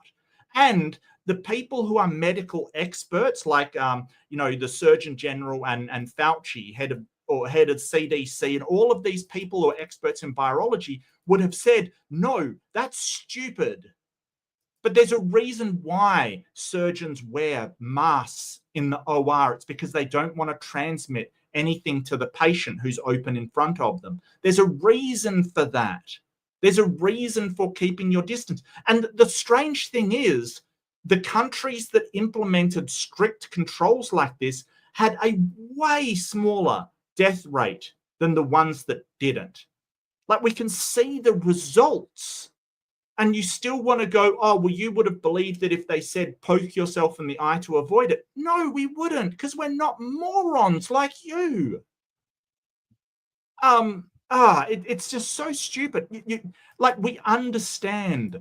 Like, the average person does understand the rudiments of germ theory. Hey, there's these tiny invisible things, bacteria or virus, you know, sort of replicators that will be carried by either they are airborne, or they're carried by particles in the air, or they're carried by water, or they're carried by touch, or sometimes they're carried by blood. We understand this even though we don't know the actual specifics. So when the government comes out and says, hey, this is airborne, masks and distancing will help, we don't go, oh, well, you might as well have told me to hop on one leg. No, one of them makes sense to what we understand, and one of them is stupid. That is such a nonsense argument. Like, oh, you would have believed anything. No, we wouldn't have. That's so stupid. Feet thing was really funny. Of course, like common sense, that Yeah. just sounded stupid. And again, it's intuition. Can I explain why that sounds stupid in scientific terms, science, which I think has become a faith? No, I just have this intuition. I think God gives you your intuition. That's the Holy Spirit, that this is really stupid. And yet you saw people get in line. So I believe that the cult of science. Yeah, the countries that implemented these things had way less people getting sick and way less people dying. But you just want to skip over that. You just want to go, oh, well, I still believe it's stupid because of my gut. Well, what we can actually study prove you 100% wrong, like 1,000% wrong. One of the reasons why she is banned from Australia is she actually suggested sending the American military, right, over to Australia to free all the people under our totalitarian regime, right? That's what she suggested. So there's two reasons why that is horrendously dumb. Number one, a vast majority of the people were in favor of isolation and masking up. Huge majority, right? It was only people like her that was against it. The government tried to take a half measure and people went crazy because they were taking a half measure on what was a very, very serious problem. Now, Western Australia was accused of being the worst. So where I am was accused of being the worst for basically sort of putting in place sort of lockdowns and things like that. And we did it really early. People were, you know, these so-called, freedom people were all up in arms about it. You know, like, oh, we absolutely want to, this takes away our freedom and all kinds of things like that. But a vast majority of people were like, no, let's do it. The amount of deaths we had was like double digits. Double digits. I'm not even joking. Let's see. So this is the global statistics. So this is the USA at the very top. The total deaths is 1.2 million people. Yep, that's right. 1.2 million people. Right? If you want to go down to, say, a country that, like mine, which did very, very serious lockdowns and stuff, and she sort of, we had 24,000. 24,000. But we can go by deaths per million population. Where is the thing? There. Yep, the USA is 333,000, or 334,000 per million population. That is bad. That's bad. Yeah. Oh, that was Austria that I looked at. Okay. What was Australia? Oops. 424. Okay. But 24,000 deaths.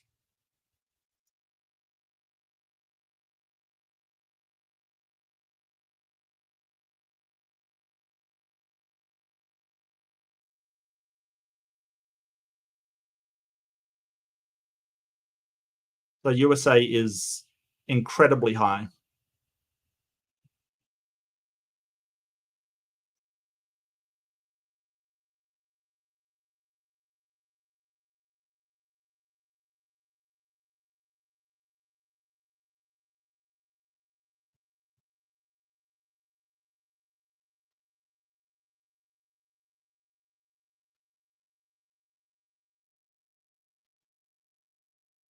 Oops.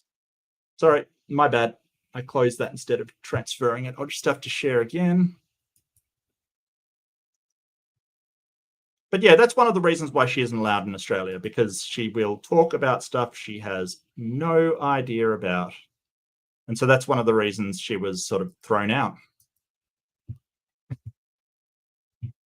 Of science, the people that deem themselves atheists have just had this terrible thing happen where they have transferred their innate faith and they've given it to ultimate government. And that's what the government's all about. They want you to believe in the government for every solution in your life and not to know that you are a spiritual being. Yeah. God is real. You have a creator. You are going to meet your creator one day. And humans, you are not your own God.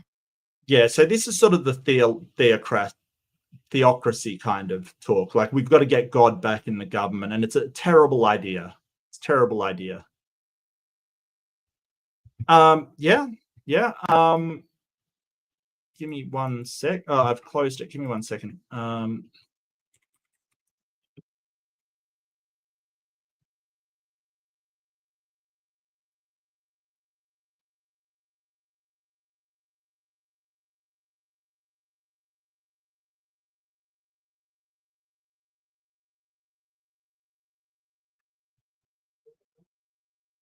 One sec.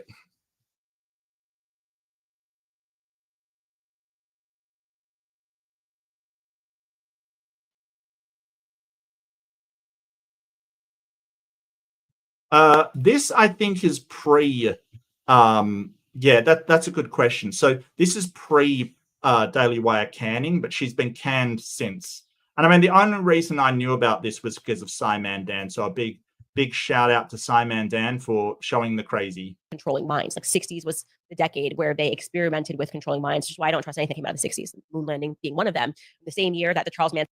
Yeah, and just because they did things in the 60s doesn't mean everything is wrong. This is this black and white thinking that theists often go through. Something happened during that time that's untrustworthy. Therefore, I don't trust anything they say. They do the same thing with the government, actually. And I've sort of pointed this out to especially flat earthers who go, oh, you don't think the government lies to you? No, absolutely, I think the government lies to you. But that doesn't mean everything they tell you is a lie, right? So if you have like, a government may not tell you about certain deals they do with countries and things like that. It's not right. I grant you, like, there's things I don't like my government that is doing, but that doesn't mean if they tell you not to eat, paint chips kind of thing, that's automatically a lie to stop you from getting smarter or something.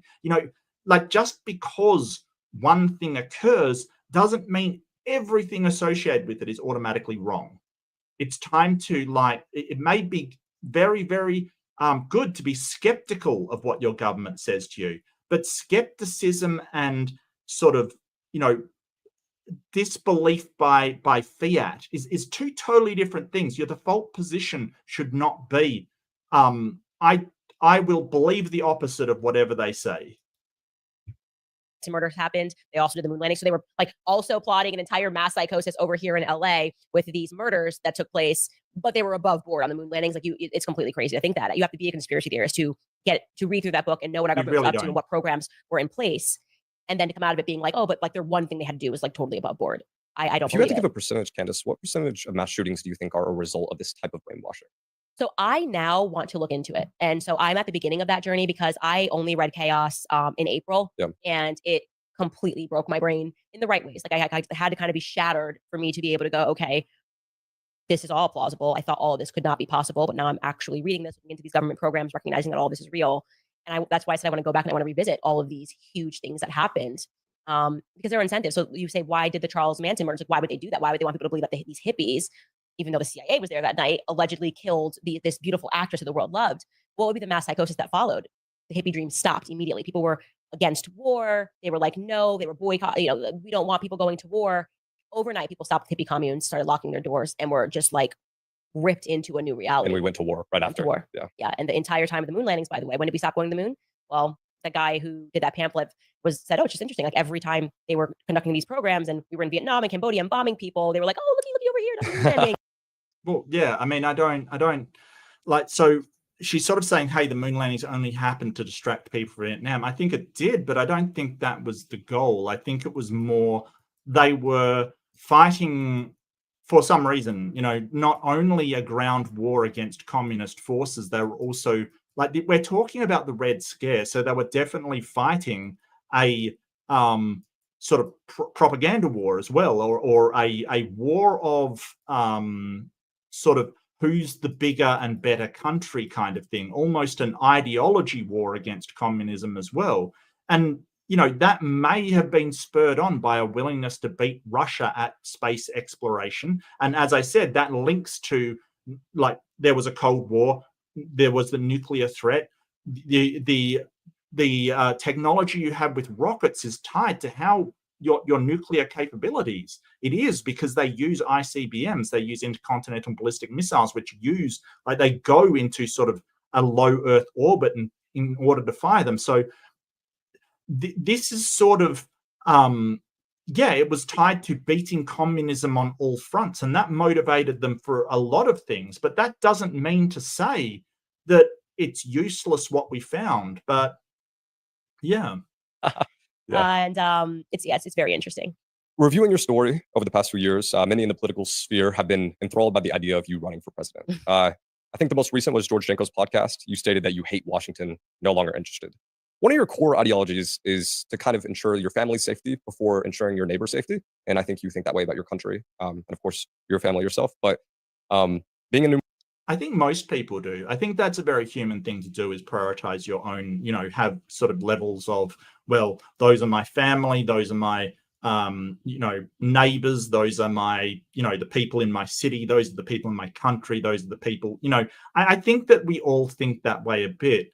But I think that may not be useful when looking at things like global problems, like this idea of, we'll be okay, can really bite us in the ass, So I think that I love the line in Interstellar that's basically, we have to think as a species, not as individuals. And I think there is definitely something to that. I don't think that means we should automatically give up our individuality. I think it just means that we've got to start looking at us all being, we're all sort of in this rowboat, this life raft together that is the Earth. And we've got to stop thinking of it as, if we do this over here, then it's none of your business, it doesn't affect you, because it does. So, I kind of think we've got to start thinking that way. Mother, do you feel as though one day, if your kids and family are kind of taken care of, safe, good shape, do you think you would run for president for the greater good? I never say never, because I know that you make plans and then God laughs. So whatever is God's will for me will happen in the future. If you asked me today, I would say that I would not run for president. But I have sincere doubts that a colored woman is going to succeed at running for anything. Just based off the last election, I don't think America is ready for that for some strange reason. I don't know why, but it's weird. They're just not ready for it. Look, if I had to give if I had to make a bet on the first woman president, I think I would bet on AOC. I think a lot of the stuff that she's said, a lot of people resonate with. I think she really managed to capture the Bernie's movement, and I think that she says stuff that we all would like to say to some of these politicians. But would the right freak out? Absolutely. Would that happen now? I don't think so. But that's where I'd put my money, because I think that I can impact culture more. Like, I think these discussions are more important than the performance of politics, and that very much has become a performance. Very little gets done all the time, but once the people are awakened, much will get done, because people will know what to look for. People will make different demands. So it's all about changing culture. I think politics is downstream from culture, and faith is upstream from politics. Where do you think you can change culture? Faith is upstream from politics. Well, it should not be. I grant you that there are people that their faith and their religion informs their politics, and I think that's a very dangerous thing to happen, because if you don't agree with someone's religion and their faith is sort of saying, hey, you've got to do this, as a non-religious person, I'm going to say, why? What? I'm not part of that religion. Like, don't get me wrong. If you want to do these things in your own life, that's fine. But in order to sort of say, hey, you have to do it as well because I believe in this thing, no. you've got to show that that is actually the case. You've got to demonstrate what it is that you're saying is true, or show that it is necessary for the country. Like, so if you want to take away people's rights to something, you've got to actually show that it's necessary. I don't, it's so weird. So weird. For the most? Like, in what position? Is it a capital game? Is it if you want to say, hey, you've got to not work on Sunday, what right do you have to tell me to do that? Like, there's no harm in it. If I want to work on Sunday and, have another day off, why should your religion change what I'm doing and how I live my life? Like, if you can show, hey, there's something really detrimental to working on a Sunday, like scientifically it's, detrimental to us, that's fine. I got you. But if you're just saying because it's my religion, tough. I don't believe in that. I have no compulsion to believe in that. I don't have to believe in that. You can make that choice for yourself, but don't make it for others. That's nonsense. Influence game? What do you mean by that? Like, do you think you would have to have billions of dollars to really make the impact you want to make? Or do you think you would just have millions of followers, millions of views? Like, I'm doing it right now. I think we are doing it right now. Candace, what group in society do you believe is being the most irresponsible? Irresponsible. Are we talking about American society, worldwide? Are we talking race? Are we talking? It could be anything. Yeah. Is there a certain group of people? It's a lot of people. Heathens. Heathens in general. Heathens in general. It's the heathens' fault. We're being irresponsible. I'm a heathen, and I don't go into a podcast and say nonsense about NASA and make up all this stuff and then say dinosaurs are fake, even though we've got mountains of evidence for them. You must have a different definition of irresponsible than me, really. You mean the irresponsibility of putting a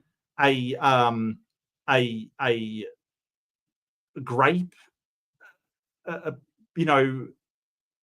performer like Matt Gaetz as the Attorney General of America, like that kind of irresponsibility, or the irresponsibility of promising a whole bunch of stuff for an election that you've got no intention of even trying to do. I don't know what her definition of irresponsibility is, but she doesn't take a lot of it for her own actions. I couldn't pinpoint it because I could tell you how every group is being problematic in a different way. Yeah. I think that the LGBTQ community is probably the most problematic. Me. How so? What are they doing that's problematic exactly? Because what the ideas that they're fostering, in my view, inevitably are leading to the softening of pedophilia, because we're starting to see. Do you believe being trans? Okay, so that is a slippery slope argument that has there's no link between LGBTQI people and pedophilia. None whatsoever. This is something that she is making up. Absolutely making up. Trans is a fetish? Yes.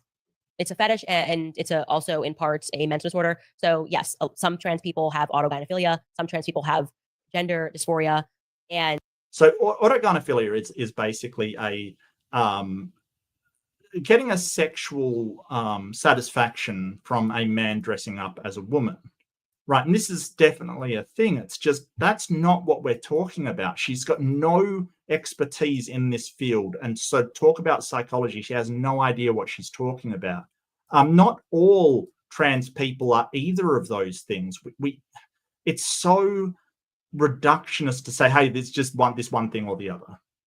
No, it's not. That's not what psychologists are saying. It's not what psychiatrists are saying. It's not what any medical personnel are saying.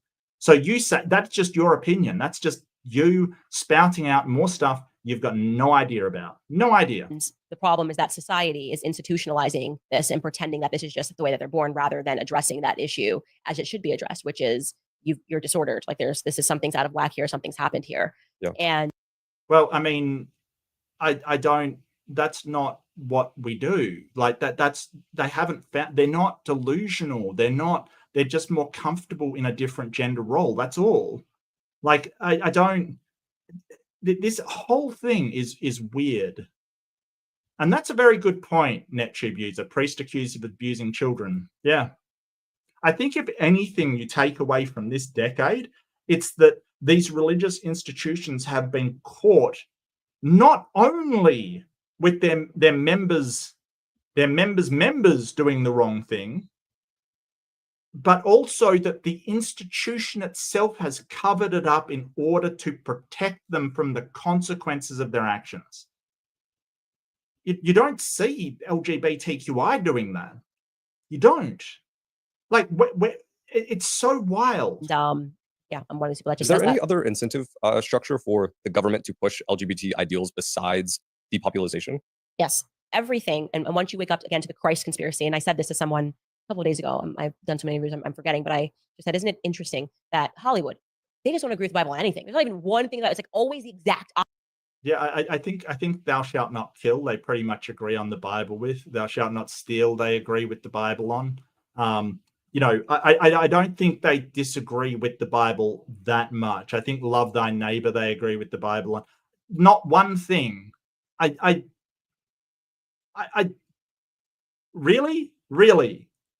So Hollywood thinks you can, you know, I have to have a word to the people who are doing like copyright lawsuits in California and Hollywood, who are, you know, protecting their stuff. You know what I mean? Like, because they seem to be on board with the "you shall not steal" kind of thing. They seem to be really on board with that concept. You're an idiot. I don't.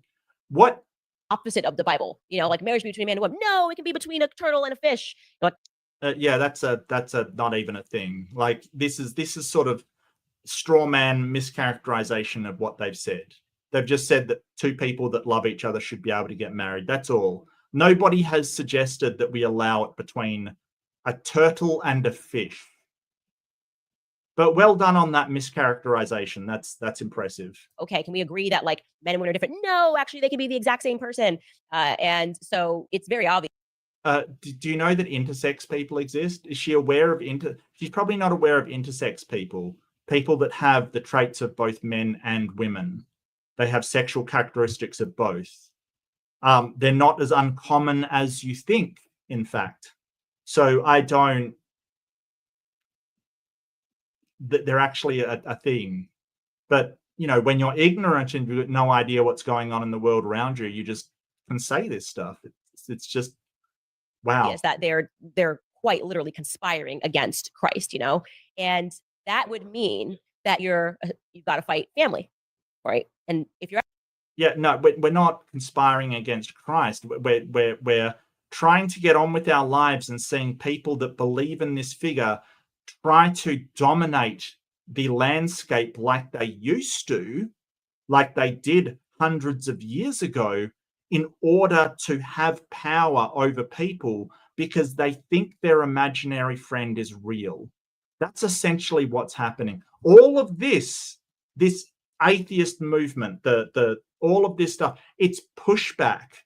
It's really a reaction to what people with religion are trying to do in our societies, because they are trying to make policy based upon something that they can't demonstrate, and can't even demonstrate how it is good for humanity or good for people or good for society.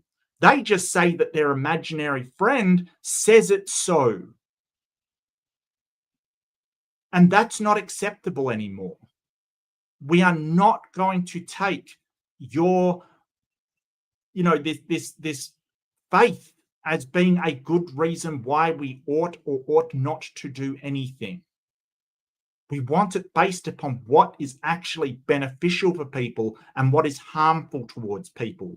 That's it. If it aligns with your Bible, great. If it doesn't, tough shit.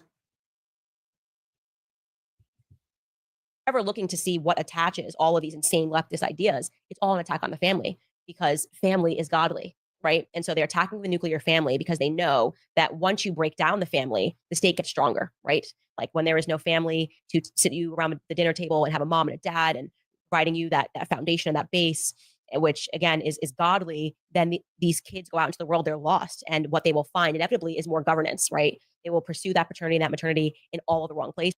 Yeah, I don't think that's true. I think that so the nuclear family is really a product of a time. It's a product of a time. It's a product of sort of the 50s and the 60s kind of thing.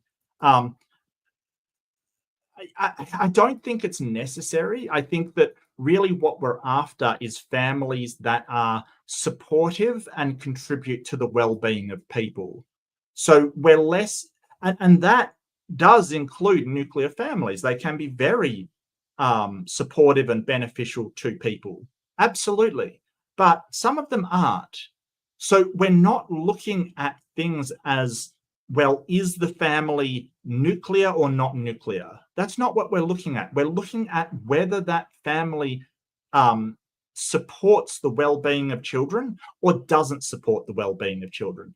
We're not going to distinguish. So it is just saying, if they have two dads as a gay couple and they've been adopted, and the dads are bringing them up really well and, you know, happy and healthy, then we're going to be in support of that family.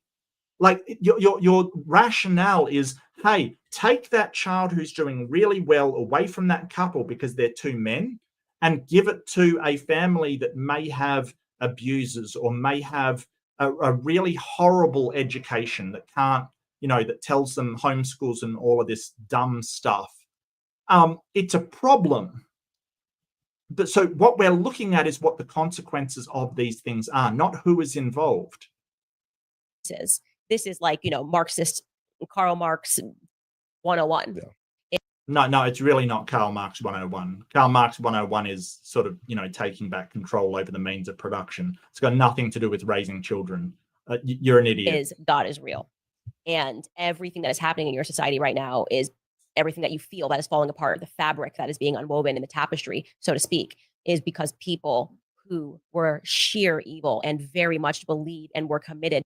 No, the thing that you feel is a relinquishing of power by religious institutions which are no longer needed in today's society and probably weren't really needed ever. I think it is very interesting that sort of the more the power sort of and people leave these religions and the more they struggle, the more aggressive they get and they just look worse. Things are definitely going to come to a head. I fear what will happen in the next president's term. I'm so very thankful I don't have to be in it. But having said that, we've got our own idiots to worry about. That's definitely true. But this whole thing about religions being held accountable and being unable to do what they've done in the past and being unable to control government for the good of all, right? So the idea that, hey, we need a representation of everybody that lives in society, not just a Christian representation. That idea, egalitarianism, that we want a varied society with multiple representation to represent everybody that lives in our society, you're basically angry because you're having your toys taken away, your power taken away. And I don't care. It's high time that religion lost its power. It's losing followers. It's losing any kind of credibility because they keep doing these horrible stuff to people. So, I don't care. To the principles of Satanism have established the society that you live in. These people believed in deities. They worshipped Satan. So if you are fighting the spiritual battle right now and you don't know that God is real, you are essentially unarmed in this battle right now. The Bible is the first book that you should be reading. I support that. Yeah. Read the Bible and notice all, like contradictions. Doesn't make any sense.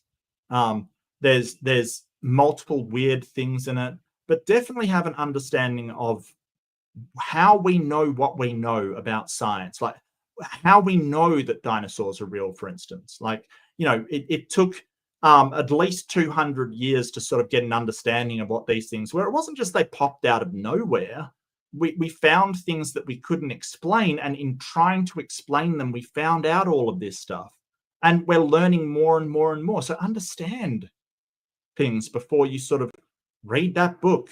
But, there's probably been no better way to create atheists than actually reading the Bible and trying to take it seriously. I mean, she calls our, sort of belief in science ridiculous, but her book has talking donkeys in it. I'm not even joking, a talking donkey. Can we acknowledge that for a second? Oh, dinosaurs, like massive sauropods that roamed the earth billions of years ago, is ridiculous. But look, here's a talking donkey. Why don't you take that seriously? Come to terms with what evil is, come to terms with what goodness is, and know that goodness leads to more goodness and evil leads to more evil. And the last thing I want to say, because this is probably the most important thing, you can change who you are. I feel that a lot of people want to take a step. They know that the way that they're living is not right, but they're fearful. There's this fear that, well, I was yesterday down saying #MeToo when I had a pussy hat on my head, as they were terming them, and screaming about Trump. I can't just change my mind today. You can. And what will naturally happen is you will lose a lot of your friends. There will be the shedding. Again, we talked about. No, I've heard people say you can change your mind. No, I don't think so. I think she thinks that you just convince yourself, which can happen. You just keep repeating things, but essentially what you're doing is deluding yourself. So if you are shown something and it convinces you, I don't think you can just change your mind otherwise. Like, for instance, if I had like a God appear to me and do all of these miracles and have solid evidence for it, I couldn't just change my mind that it doesn't exist. I would believe it, right? If sufficient evidence was shown for a God, and I believed, I couldn't just change my mind. What I could do is start to convince myself of things. But what she is sort of describing is sort of, if you just keep repeating it and delude yourself into thinking something else.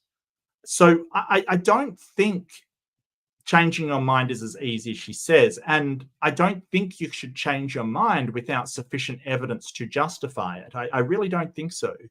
Having said that, what she's talking about isn't, sort of just changing your mind. She's talking about being convinced by things.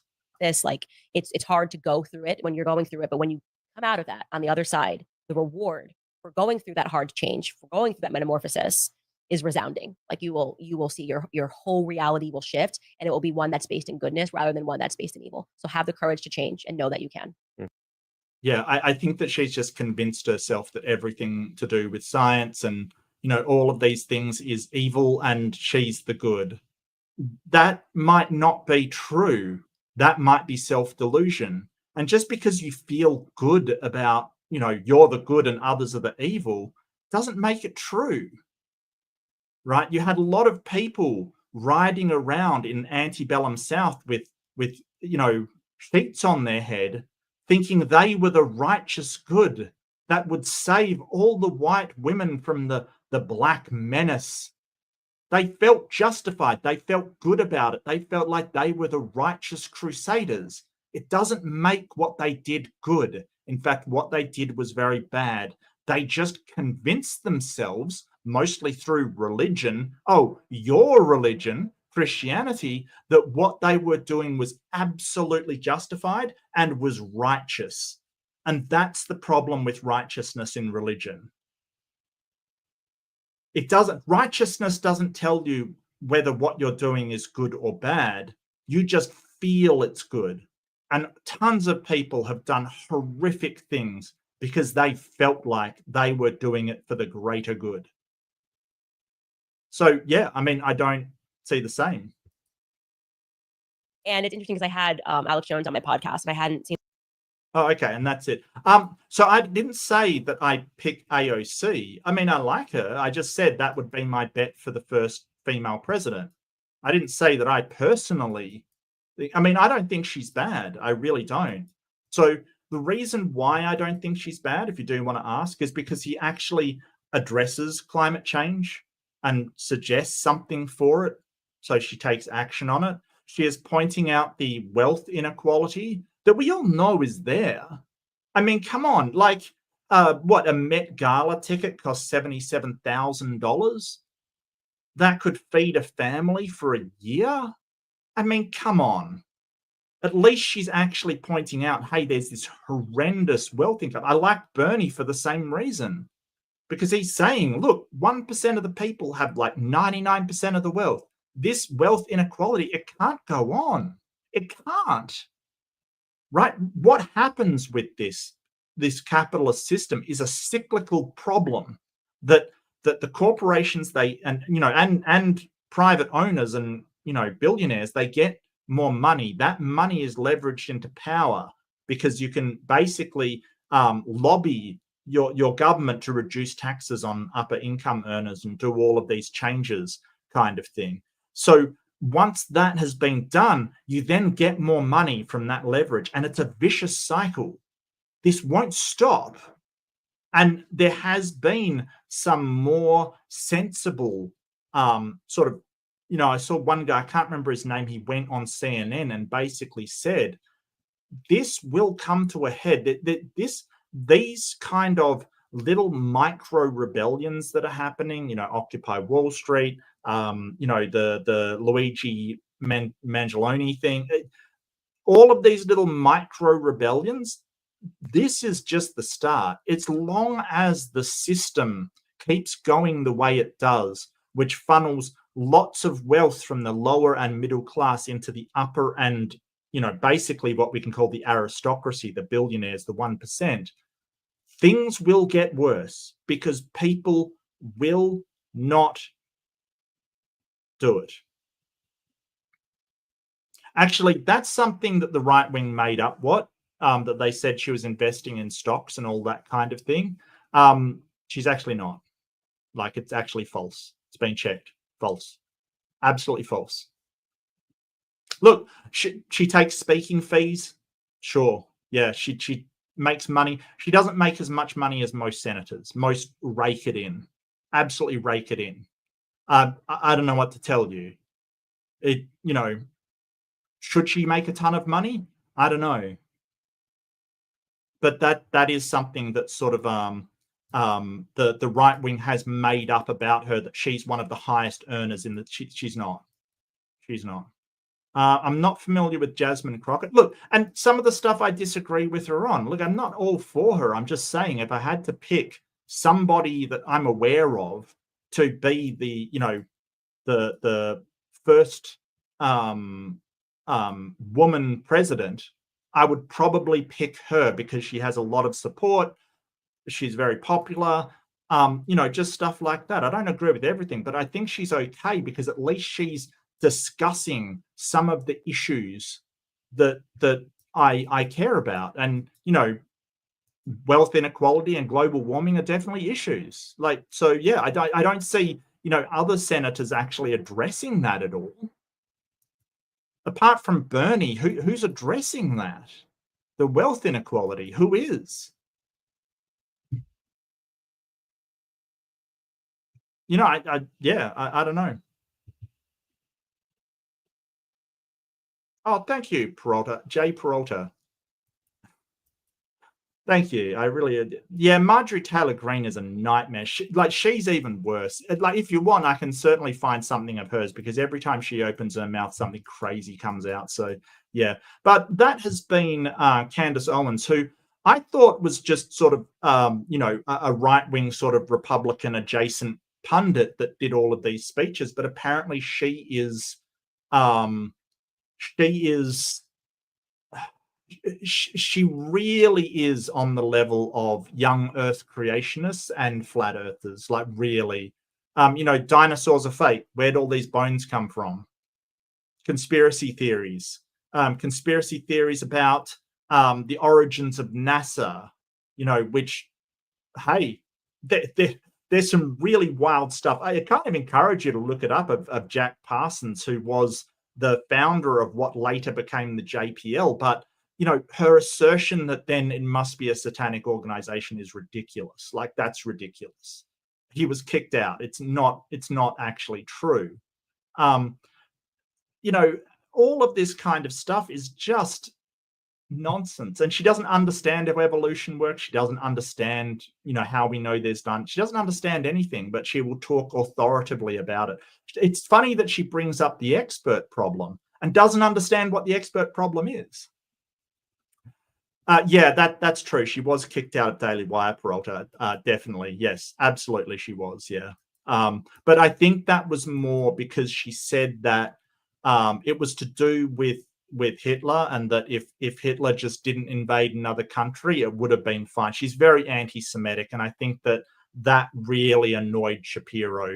Of course, being Jewish, it's kind of, it's funny how Holocaust denial always makes Jewish people angry for some reason, and that's one of the reasons why she was banned from Australia, was exactly that. So she's being banned all across the world. She's absolutely atrocious.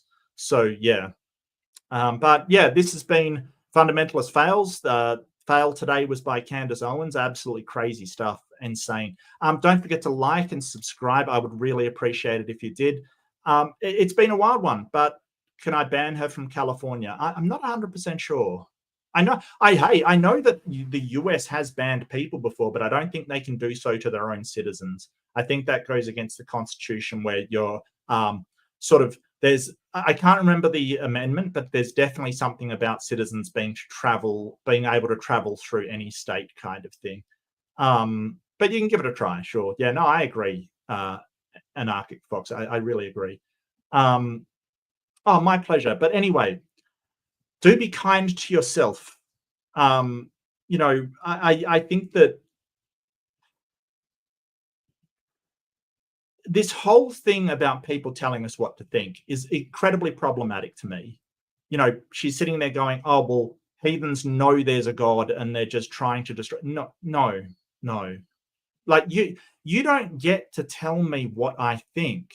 You don't. As far as I'm aware, nobody has the ability to read minds. So be kind to yourself and don't let people tell you what you like. This whole thing of, oh, well, this is true. You know that there's a God. You know that all of it. No, I don't. I really don't. So yeah, don't let people tell you what to think. Be kind to yourself. Don't let people, And if they want to tell you what you think and they're wrong, just say, hey, your credibility with me is gone now. You said you knew what you think. You're wrong. So why should I listen to you anymore? You're wrong. But be kind to others. Don't accuse people of worshipping NASA and faking the moon landing. Please be kind to others. But I hope you have the best day. Wish you all the best, and I will see you in the next one.